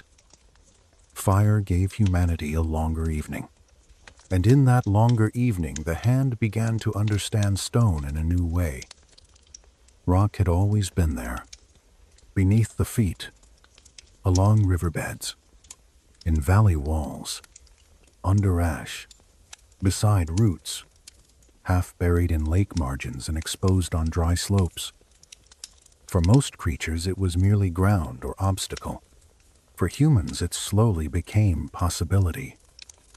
The change did not begin with brilliance. It began with noticing. A broken edge cuts better than a rounded one. A certain kind of stone fractures cleanly. One shape sits in the palm with a strange rightness. One strike produces not chaos, but pattern. Honestly, I think this is one of the quiet miracles of our story. Not the making of the first blade itself, but the moment before it, when a body looked at ordinary stone and sensed hidden use inside it. The river offers a cobble. The hand turns it. Weight gathers in the wrist. Another stone is lifted and brought down. The crack is brief and sharp. A flake shears away. The new surface flashes pale in firelight or morning sun. The edge is tested against hide, wood, flesh, fiber. It answers. Matter has changed under intention, and intention now trusts itself a little more. The earliest tools were modest. Flakes, choppers, battered cores, edges fit for cutting meat from bone or opening tough plant matter. Yet, within their modesty lies a revolution. A tool is not simply an object. It is a stored decision. It holds within it a sequence of acts and an anticipation of future need. To make a cutting edge before the moment of use is to believe in later. To carry it is to prepare for a problem not yet present. This is foresight, resting in the hand, Many of the earliest known stone industries appear near water, and that makes perfect sense. Riverbanks gather both tool stone and animal life. Lake margins draw prey, scavengers, and hominins alike. Water also means waiting. Waiting for herds. Waiting for a safer moment to approach. Waiting for heat to drop. In waiting, hands work. The sound of stone struck against stone joins the nearby sounds of reeds, insects, birds, and flowing water. It becomes part of the atmosphere of camp and task, a hard, clear rhythm. Strike, turn, strike again. Pause, examine, continue. This was not random pounding. Not once the tradition deepened. To flake stone effectively requires angle, force, and sequence. Even a very early maker had to understand, through experience, if not abstract theory, where a blow should fall. Too flat and nothing useful happens. Too direct and the piece shatters wrongly. Good tool making asks for attention, and attention repeated over generations becomes skill. That skill may have been taught first through silence. A child sits nearby, watching the arc of an adult arm, watching which stone is chosen and which discarded, watching the face tighten slightly during the decisive strike, watching what gets saved. The lesson enters through imitation before explanation. Then perhaps a sound, a gesture, a hand guiding another hand. Knowledge moving body to body. Archaeological places like Olduvai Gorge, Kubi Fora, and other sites in East Africa preserve these moments not as complete scenes, but as accumulations. Flake scatters, broken cores, bones with cut marks, repeated activity near water or resource zones. The same story told through fragments.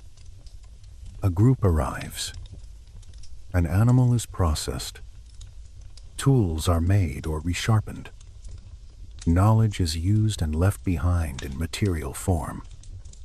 The earth keeps the record because stone does not forget easily.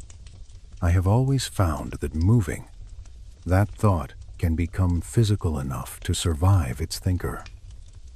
A hand axe or flake is not alive, yet it carries the shape of a vanished choice. Someone licked on struck here, not there. Pressed harder here, less there. Turn the core at this stage and not another. When we hold such an object now, we are not merely holding rock. We are holding preserved attention. As tool traditions spread and deepen, symmetry appears. At first, function may dominate, but over long ages, many stone tools become strikingly balanced. Acheulean hand axes especially have this strange, calm beauty. Teardrop forms, bifacial shaping, a sense that the maker is not only cutting, but composing. Some of these tools seem almost excessive in their symmetry, if judged only by practicality. That does not mean they were decorative in the modern sense. It means the human mind was beginning to care about form as well as function, about completion as well as utility. That is a crucial threshold. To prefer a more elegant shape when a rougher one might suffice suggests an inward image. The maker sees, before the stone fully becomes it, the form it should take. Internal blueprint, external strike. Thought is no longer merely reactive. It is projective. Stoneworking also changed the brain because it linked eye, hand, and prediction with tremendous demand. Each strike had consequence. Mistakes could ruin the piece. Success required holding a sequence in mind while acting within it. Over time, those repeated acts strengthened planning, motor control, and likely communication as well. Tool-making is social pressure toward shared skill. The group benefits if knowledge spreads. Expertise begins to matter. Memory gains value. Bone and wood likely joined this story often, though they rarely preserve as faithfully. A sharp stone edge can make a digging stick, can strip bark, can shape a shaft, can open marrow-rich bones.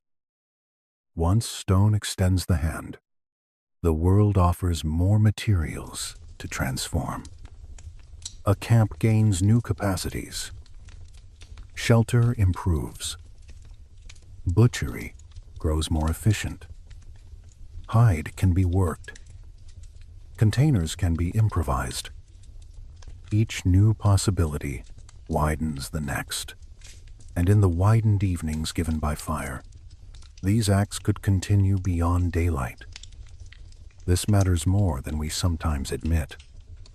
Fire and stone together created a human niche in time. Work no longer ended at sunset. Repair, planning, teaching, all could extend into the dark.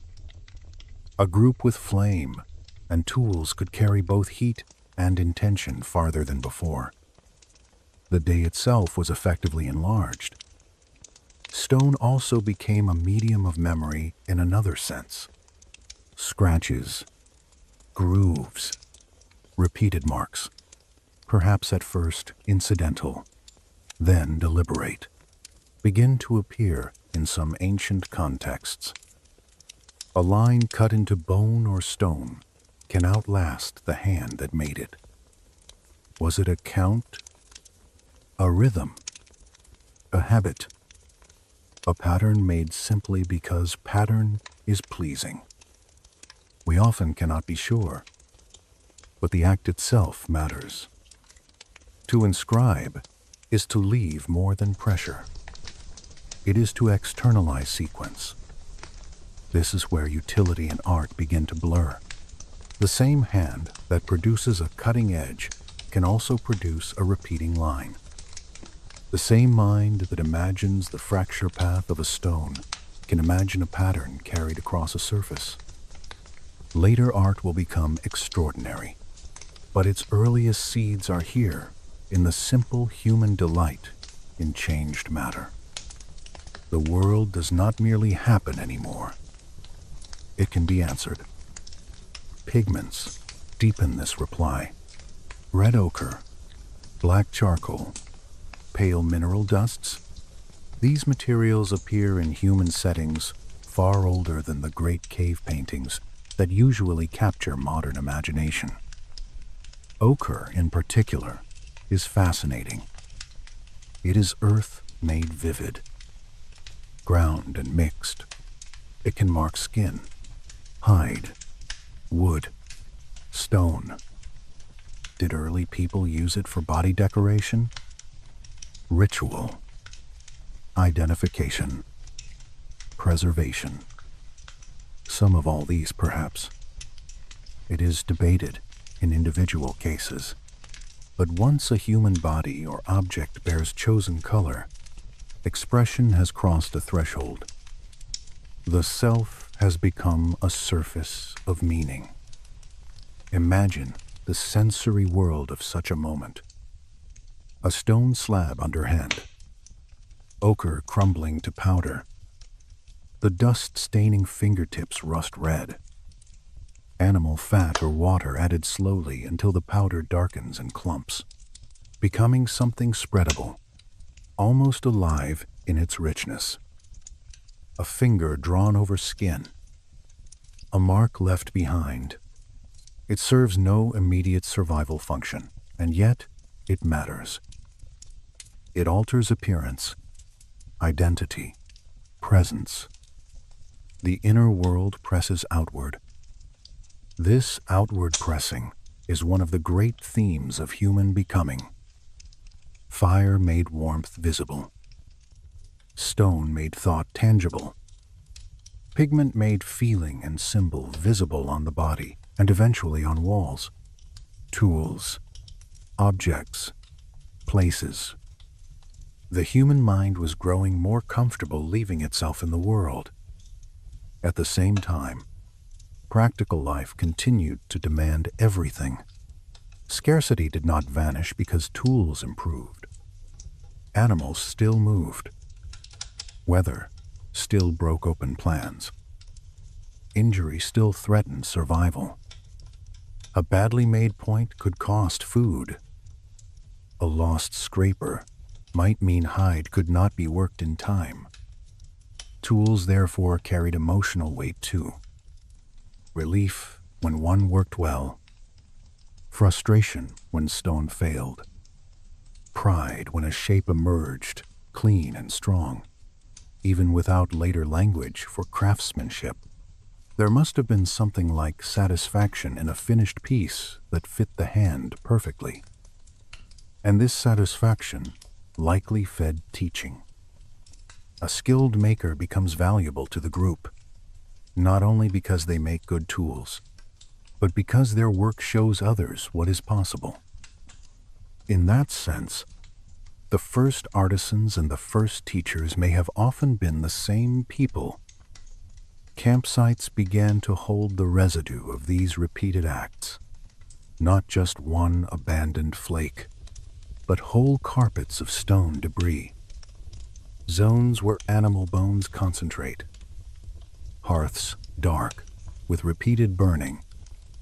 Places where children perhaps played with broken fragments while adults shaped more useful ones. The landscape itself started to bear signatures of recurring human activity. A sheltering overhang was no longer merely rock. It was a remembered place of making. A river bend was not just water. It was where good stone could be found and old skills renewed. Home, even before permanent settlement, thickened around repeated manufacture. The hand axe resting beside a sleeping place, the scraper tucked near a hearth, the pigment stone left against a wall. These objects helped create continuity from one day to the next. A group could return and find traces of itself. Material culture, even in its simplest form, is a way of extending identity through time. As tools improved, so did range. Better cutting and processing supported wider diets.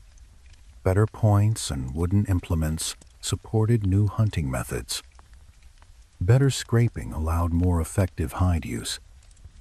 Clothing and shelter in colder climates become more possible through such chains of skill. This is why stone matters so much. It is not because rock is glamorous. It is because rock, in human hands, becomes leverage over circumstances. And once, humans discovered that matter could be shaped repeatedly toward desired ends, the larger world began to look different. A branch was no longer only branch. It might be shaft. Bone might be needle or point. Clay might be vessel. Later on, a cave wall might be surface. The world became latent with possible forms. That way of seeing is perhaps the deepest mark of human consciousness, perceiving not only what is, but what may be made. This new vision did not remain on the ground. As nights lengthened around fire and minds rested in the company of shaped things, eyes lifted upward, more often. The same mind that perceives pattern in fracture also perceives pattern in stars. The same inward blueprint that guides the making of a symmetrical tool can guide the recognition of recurring shapes above the horizon. Tool, making trained attention to sequence. structure, and repeated return, all mental habits that later help make calendars, roots, myths, and science. So there is a continuity here, from the stone flake to the constellation, from the hand axe to the story, from the repeated strike to the repeated season. The voices of stone were never only about cutting. They were about learning that the world could be read, altered, remembered, and answered. There is also something almost meditative about the debris of stonework. The flakes scattered at a maker's knees or failures. Yes, but also process made visible. They show the path by which a mind approached a form, adjusted, corrected, began again. Later civilizations would leave books, walls of writing, monuments, laws. Early humans left floors of flint and quartzite and basalt splinters, and in those splinters we can still sense concentration. The stone remembers hesitation as much as success. Let part 6 rest there. A riverside workshop under fading light. A few embers breathing low nearby. Hands turning stone with patient certainty. Flakes collecting in dust. Ochre staining the skin of one finger. Children watching. Adults testing edges. The night not yet complete because fire holds it open. Above, stars waiting to be noticed more deeply. Below, stone already teaching the mind how to recognize form, sequence, and possibility. Very soon, that same awakened attention will travel outward into the sky and across distant land, following patterns beyond the reach of the hand. Above the worked stone and the low, careful fire, the sky waited with a patience older than any river. Night after night it returned, and night after night human eyes rose to meet it. The same minds that had learned to read fracture lines in rock began to read brightness and distance in the dark. This did not happen all at once. Nothing in the human story ever truly does. But slowly the heavens ceased to be only backdrop. They became pattern. Imagine the evening, after a long day of movement and work. The fire has settled. The sharp smell of flaked stone still lingers faintly on the fingers. Smoke threads upward in a narrow column until it vanishes. Children lean against older bodies. Someone shifts dry wood into place, and a few sparks lift, tiny and brief.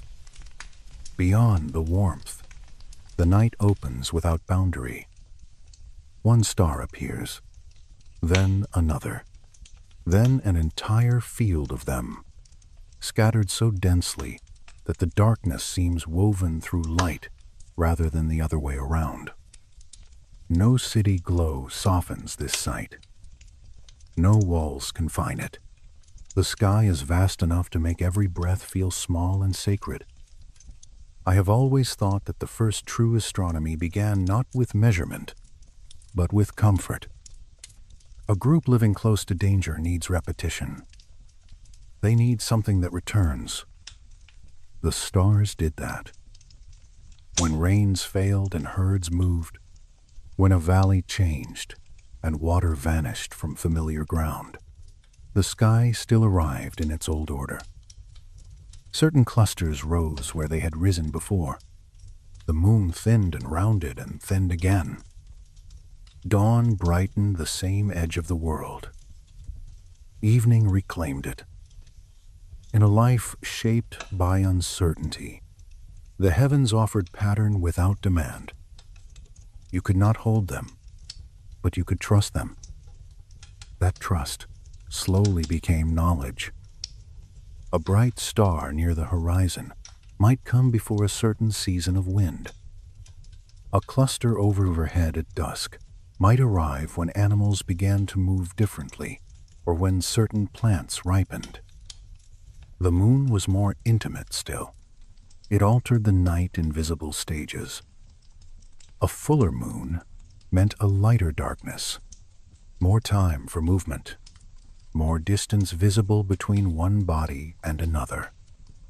A narrow moon meant the old blackness returning, thick and difficult, a time for caution and closer fire. Long before numbers or names, the cycle itself could be felt in the body. There is something deeply human in noticing that the world repeats itself and then building memory around the repetition. A child sees an elder glance upward before dawn and waits. Another notices the same elder choose to move camp or gather fuel or scan a valley differently when the moon is in a certain shape.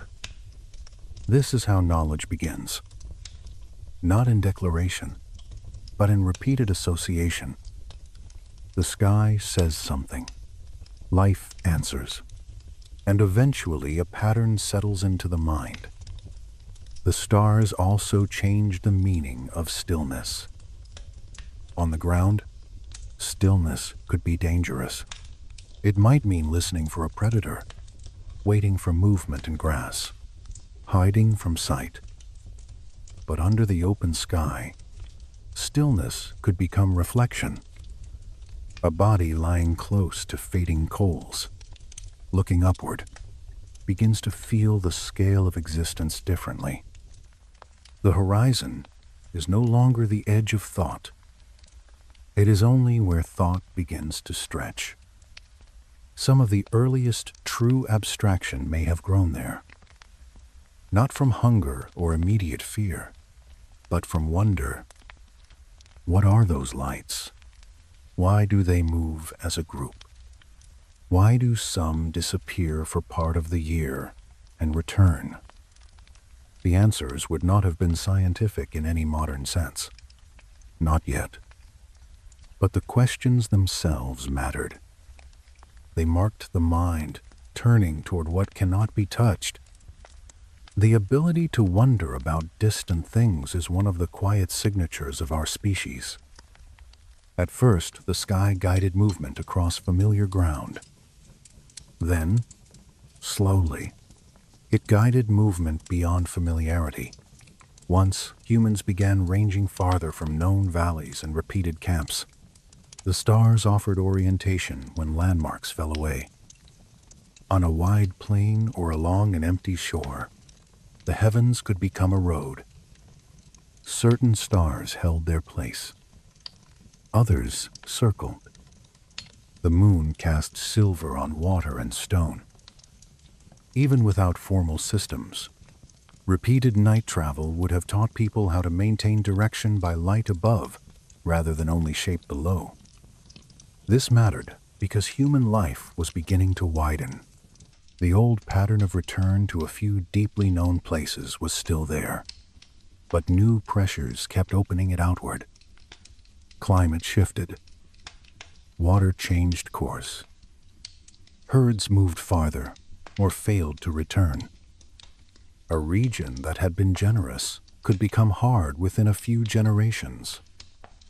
Another could bloom after rain and draw life to it. The human response was not one grand migration, but thousands of small decisions. A group leaving a drying basin, another following grazing paths farther than before, another tracing a coast because the shoreline gave food even when the inland failed. If you stood beside them, you would not see a species deciding to populate continents. You would see feet in dust. You would hear tired breathing. You would watch someone pause on a rise and look out across land that no one in their memory has crossed. And yet, they crossed it. Not for glory, for water, safety, game, and possibility. The Great Rift Valley gave some of the earliest routes, a long wound through East Africa, where lakes, ridges, volcanic soils, and changing habitats gathered life in pockets. People moved between these pockets, learning which valleys held water longest, which ridgelines gave better sight, which lakes turned bitter in drought, which plains drew herds after fresh rain. This was geography, entering the body as lived knowledge. Later, movement stretched northward along river corridors, eastward toward coasts, across greener windows in what are now hard, dry regions. The land opened and closed in cycles. Humans learned to move with the openings. They also learned to carry home within themselves. I do not mean sentimentally. I mean materially and mentally. Fire knowledge could travel. Tool making could travel. Gestures, sounds, habits of sharing, ways of sleeping near danger, ways of reading the sky. All of these were portable. A group leaving one region did not leave empty. They carried structure and memory and body. This is one reason human adaptability proved so powerful. We do not merely adapt where we stand. We transport adaptation. Coasts widen that possibility further. Along shorelines, the world offered a different kind of certainty. Tides changed. Yes, and storms could be brutal, but shellfish, fish, crabs, birds, and drift resources made many coasts rich in repeatable food. A shoreline is also a path that curves onward almost of its own logic. Follow the water and there is always another bay, another estuary, another point of land, another river mouth. Along such edges, the sky above and the sea ahead began to form a larger map in the mind. That map was not drawn. It was remembered. The smell of salt at dawn. The way certain seabirds turned before weather changed. The appearance of stars reflected on water so calm it seemed like a second sky. The moon pulling the tide and exposing shelves of life for gathering. Repeated experience became route, and route became tradition. As groups spread into new climates, memory had to grow more layered. A movement northward into harsher seasonal patterns required new attention. Cold makes demands that heat does not. Timing becomes sharper. Fire becomes less optional. Shelter grows more important. Animal migrations and plant windows narrow. Under such pressures, communication deepens. Knowledge must move clearly from one generation to the next, because mistakes cost more. The same is true in forests where visibility shrinks and sound becomes direction, or on open steppe where distance deceives and storms cross the world in visible bands. So migration and language fed each other. The farther people moved, the more they needed precise, shared understanding. And the more language and memory deepened, the farther they could move. A story about a far water source or dangerous pass is not entertainment in such a world. It is survival stored in words, a tale of a coastline where shellfish remain even in lean periods, of a valley where the cold arrives too early, of strangers beyond a ridge who hunt in a different way. All of this is practical memory shaped into something retellable. That is how story begins to shift from immediate recounting into inherited knowledge. Around the fire, after the day is done, what happened becomes how the world works. Someone tells of animals that vanished after a particular season of wind. Another speaks of a crossing where the stars were used when all landmarks disappeared. Another imitates the cry of a strange bird seen near a greener region beyond a dry stretch. The children listening do not only hear events, they hear possible futures. And where futures are imagined, myth begins to gather its first breath. I do not mean myth as falsehood. I mean the deep human need to clothe pattern in image and story. A storm is not just a storm if it always arrives after a certain star returns. The moon is not just a light if the sea and the sleeping rhythm of the group seem to answer it. The world is too vast and too charged with repetition for the mind not to begin personifying what it cannot fully explain. The sky becomes intentional. The land becomes responsive. Rivers, stars, wind, and beasts begin to gather significance beyond their immediate use.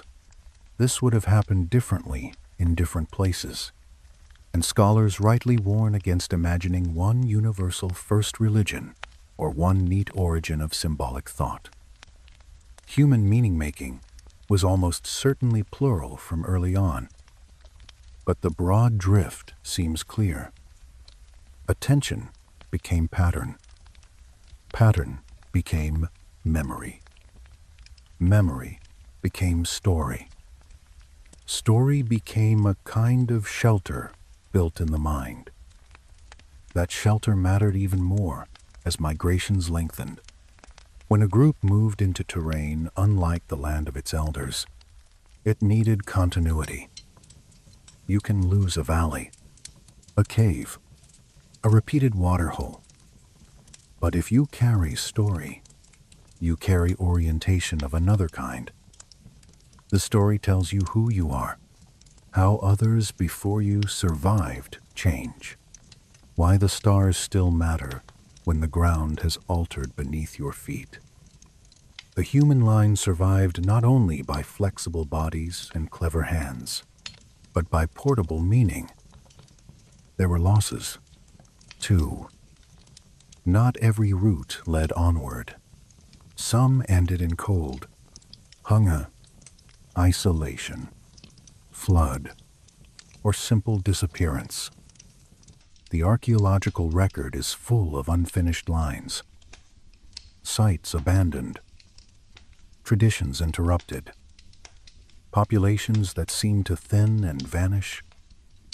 This is part of the human story as much as expansion. To move is also to risk. To imagine beyond the horizon is to step into uncertainty without guarantee. And yet, again and again, humans did step. It is one of the most haunting truths about us. We are creatures who keep walking into the unknown, even when the known has only barely been secured. By the time some lineages pushed beyond Africa into Western Asia, later into Europe, and deeper eastward, the world had become not smaller, but more legible. Fire, stone, cooperation, attention to climate, knowledge of coastlines, awareness of stars. All these made long movement conceivable. The body could endure. The mind could organize. The group could remember. You can feel the old tension in that. Fear and wonder together. A new valley means danger and possibility. A new sky arrangement near the edge of latitude means disorientation and learning. Strange humans, cousins, perhaps, met along some of these routes too. Not everyone who walked upright and shaped tools was the same. The world held multiple human forms for a long time. Their encounters, whether wary, violent, indifferent, or intimate, remind us that human becoming was never solitary. Intelligence itself had neighbors. As these wider worlds opened, the night sky only grew more important. Different latitudes changed the visible patterns. New stars rose. Familiar ones sank lower. The heavens themselves taught the migrants that place alters perception. Yet beneath that change was continuity enough to keep the species oriented. The sky became the oldest shared text. Read differently, but always there. So let this section breathe in that image. A band of people between old country and new. Fire carried in protected form. Tools wrapped or held. Children sleepy but moving. Older eyes lifting regularly to the stars. The land ahead dim and uncertain. The land behind already becoming story. In the silence between footfalls, the human mind widening enough to hold distance, memory, pattern, and meaning at once. From there, the next great turning is close. Once stories can travel with people, once the stars can guide and the fire can remain alive, once tools and memory can be carried farther than one valley, the human world becomes ready for a larger transformation. One day movement will slow. One day, some groups will remain by rivers long enough to plant, store, and build. One day, story will anchor not only wandering memory, but settled life. The wandering species will learn to stay, and staying will change the meaning of the earth itself. The slowing did not arrive like a command. No dawn announced it. No voice told humanity that the long age of moving would now soften into an age of staying. The change came the way so many human changes come, by repetition gentle enough to be missed at first. A camp used again in the same season. A valley returned to because water remains there longer than elsewhere. Seeds dropped near a hearth and later found growing. Animals tolerated at the edge of camp a little longer than before. A group deciding, perhaps without fully deciding, not to move on just yet. That is how settlement begins. Not with walls, but with delay. Not with ownership, but with familiarity deepening into attachment. By then, the world had shifted again. Great cold pulses had eased in many places. Ice still ruled some regions, but elsewhere, rivers widened. Floodplains thickened with fertile silt.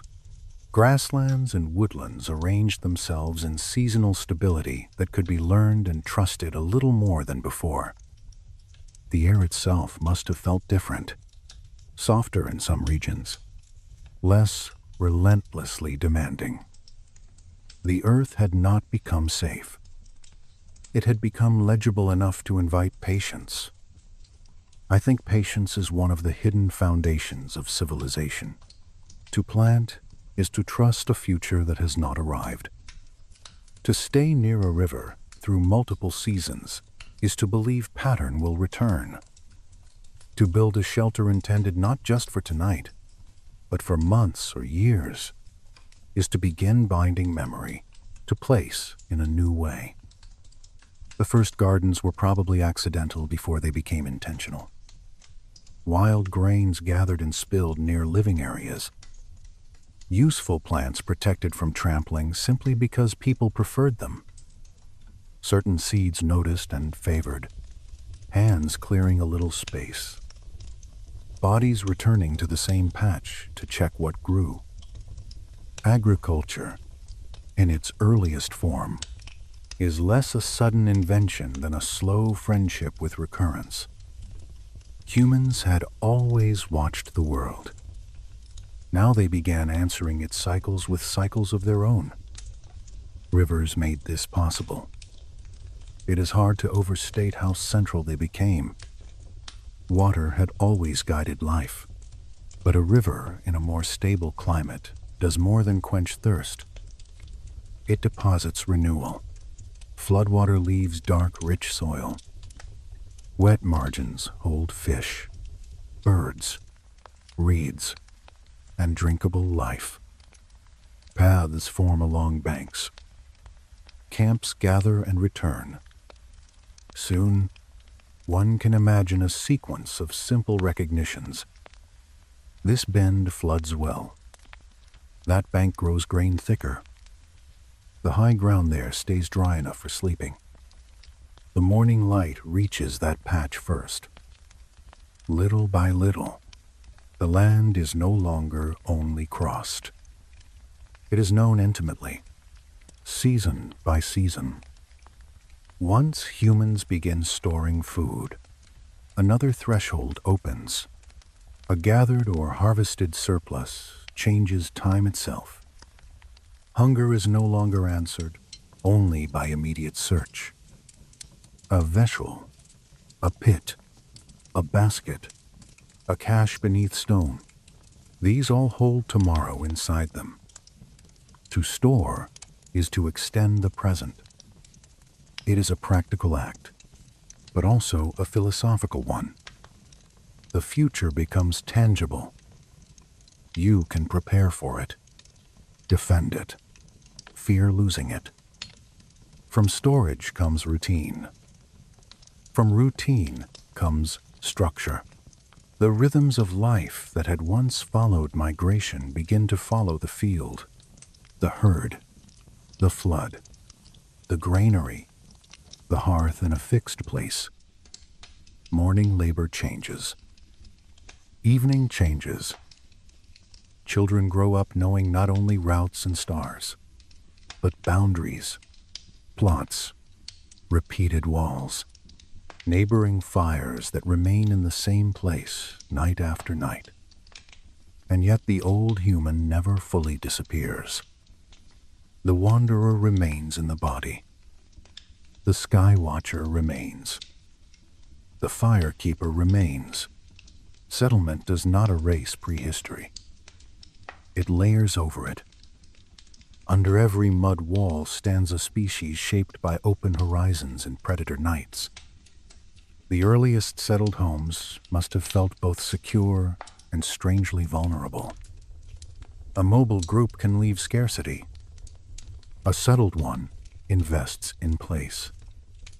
When the flood fails, when pests come, when illness spreads through clustered bodies, departure grows more difficult. Staying creates abundance, yes, but also dependency. That tension will define nearly everything that follows in human history. Power and fragility grow together. Along rivers like the Nile, the Tigris, the Euphrates, the Indus, and the Yellow River, this new way of being became increasingly dense. Villages formed from repeated occupation. Huts became houses. Houses gathered into planned or semi-planned clusters. Shared labor emerged around irrigation, planting, harvest, storage, defense. Once that happens, society itself takes on new texture. No one person can do everything anymore. Some shape vessels. Some tend grain. Some watch animals. Some remember water levels and seasons better than others. Skill begins to specialize. With specialization comes interdependence. The old small mobile band required cooperation, but this is different. Now one family may rely on another not just for defense or companionship, but for the fundamental continuation of daily life. A potter matters. A grainkeeper matters. A person skilled in repairing channels matters. Knowledge settles into roles. And once roles settle, hierarchy begins to gather. Quietly at first. Someone who remembers the floods accurately becomes influential. Someone who organizes labor during crisis becomes necessary. Someone who stores grain may become powerful. The first leadership may have felt practical rather than grand. Yet over generations, practical authority accumulates. Decisions about water, land, and labor acquire weight. The social world thickens. Dispute enters too. Boundaries matter now. Fields can be damaged. Stores can be stolen. Water can be diverted. So law, in its earliest sense, is born from memory and conflict. Not law written yet, perhaps, but law spoken. Agreements. Warnings. Customs enforced because shared life now demands predictability. The same species that once survived by reading the moods of grassland and predator begins reading the moods of one another in much denser company. The emotional world changes under these pressures. A fixed home deepens grief because the dead remain near. Graves appear close to where life continues. Ancestors become part of place. Memory is no longer carried, only in story and body. It is attached to the ground. To lose a settlement is to lose layers of the self. To protect it is to protect more than food. It is to protect continuity. This may be why ritual grows stronger in settled life. The field depends on rain or flood. The harvest depends on timing.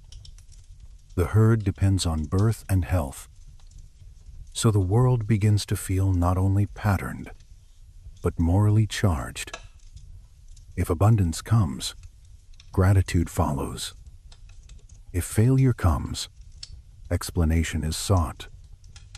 The stories once told under wandering stars about storm, beast, and moon now root themselves in soil, fertility, flood, drought, death, and return. Gods, in whatever early forms they take, become keepers of cycles. The world of meaning settles alongside the world of labor. Fire remains central in this new life, but the hearth changes character. It is not merely a guarded light in mobile darkness. It is the heart of a dwelling. Ash accumulates in the same spot. Smoke stains the same roof. Meals become linked to specific walls, specific people, specific seasons. The scent of home becomes real in a new way. Clay, smoke, grain, animal hide, damp earth after flood. The old shared circle of flame survives, but now it is nested within architecture. The sky remains above all this, and that is important. Settlement does not diminish the heavens. It sharpens their practical value. Floods must be anticipated. Planting seasons tracked. The moon remains useful. Particular stars at dawn or dusk become seasonal markers. Observation grows more systematic because stakes have grown heavier. The people who once used stars to move across unknown terrain now use them to remain in the right relation to a known place. Astronomy shifts from route memory to calendar memory. The sky, once guide of wandering, becomes keeper of agricultural time. How extraordinary that must have felt. The same stars that led long movement, now helping anchor stillness. The same moon that once silvered migration paths, now pulling tides and measuring labor by night. Human continuity often works like that. Old knowledge is rarely discarded. It is repurposed. The first villages were not paradise.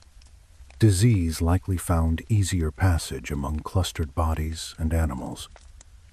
Refuse gathered. Parasites spread.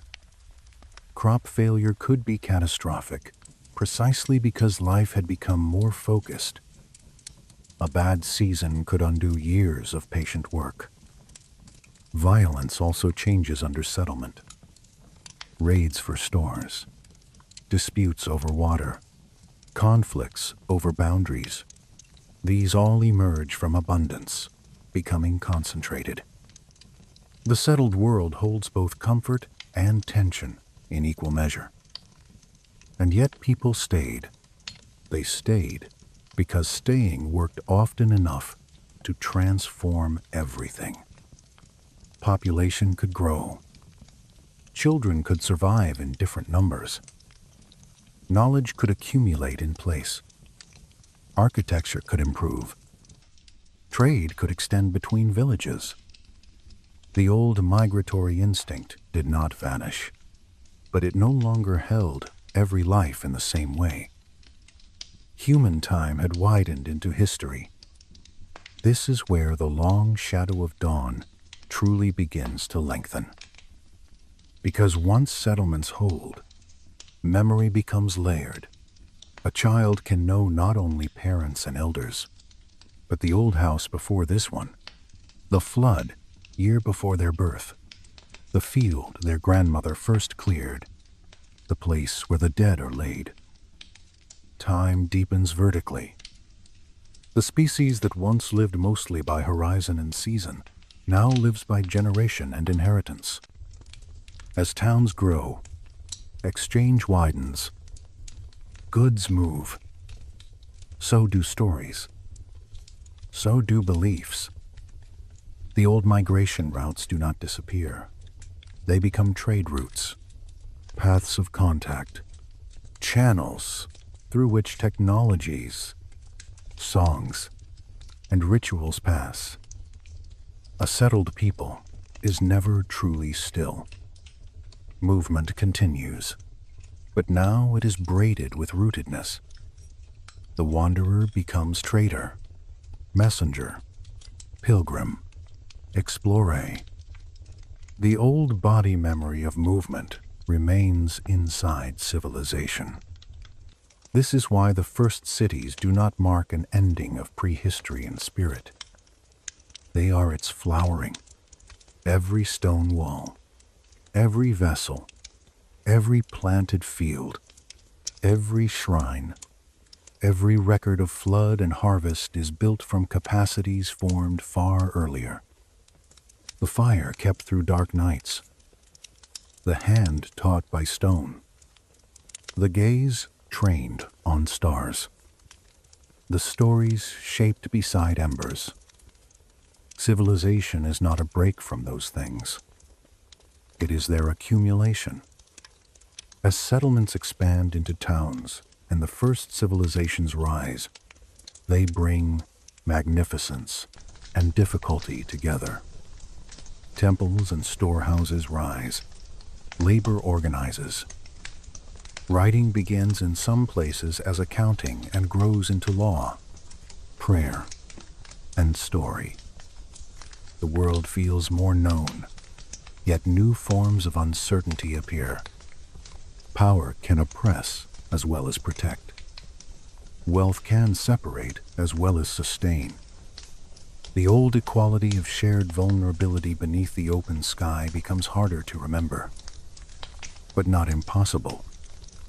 The river still floods beyond human command. Drought still arrives. The stars still wheel overhead, indifferent to walls.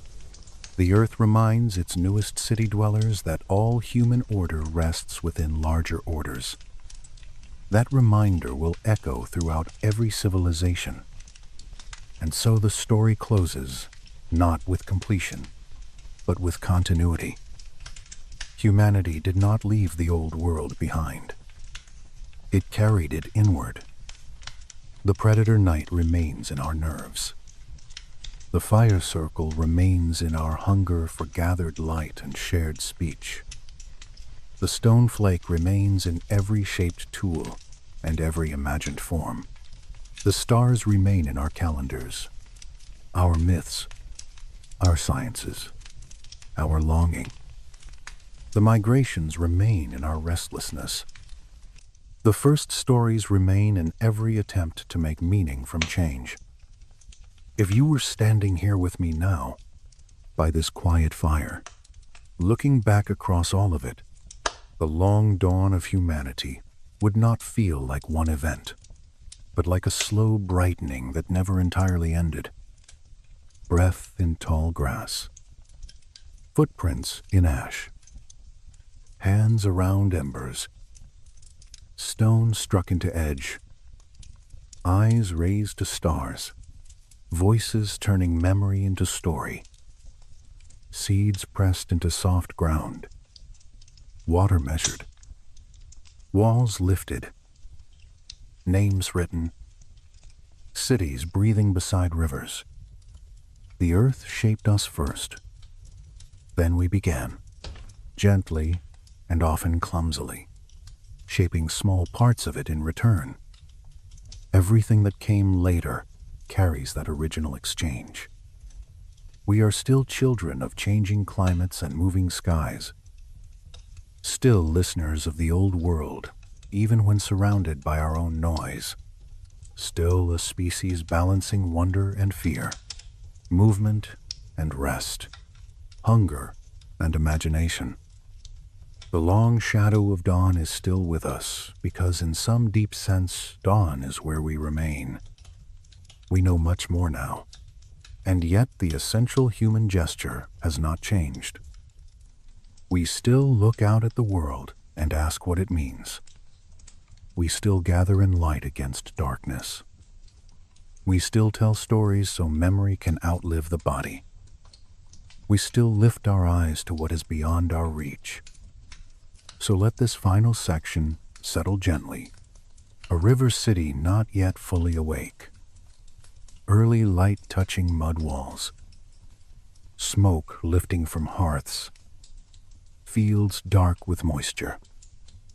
A child stepping barefoot into packed earth outside a doorway, while above them the last stars fade.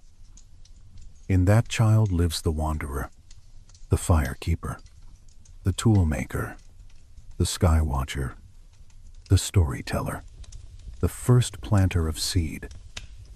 In that child lives the entire old earth, not lost, only layered, and as the sun rises, as it always has, over rivers and plains and coasts and valleys, over ruins and villages and sleeping rooms, the ancient world does not disappear. It shines quietly underneath everything we are. Good night.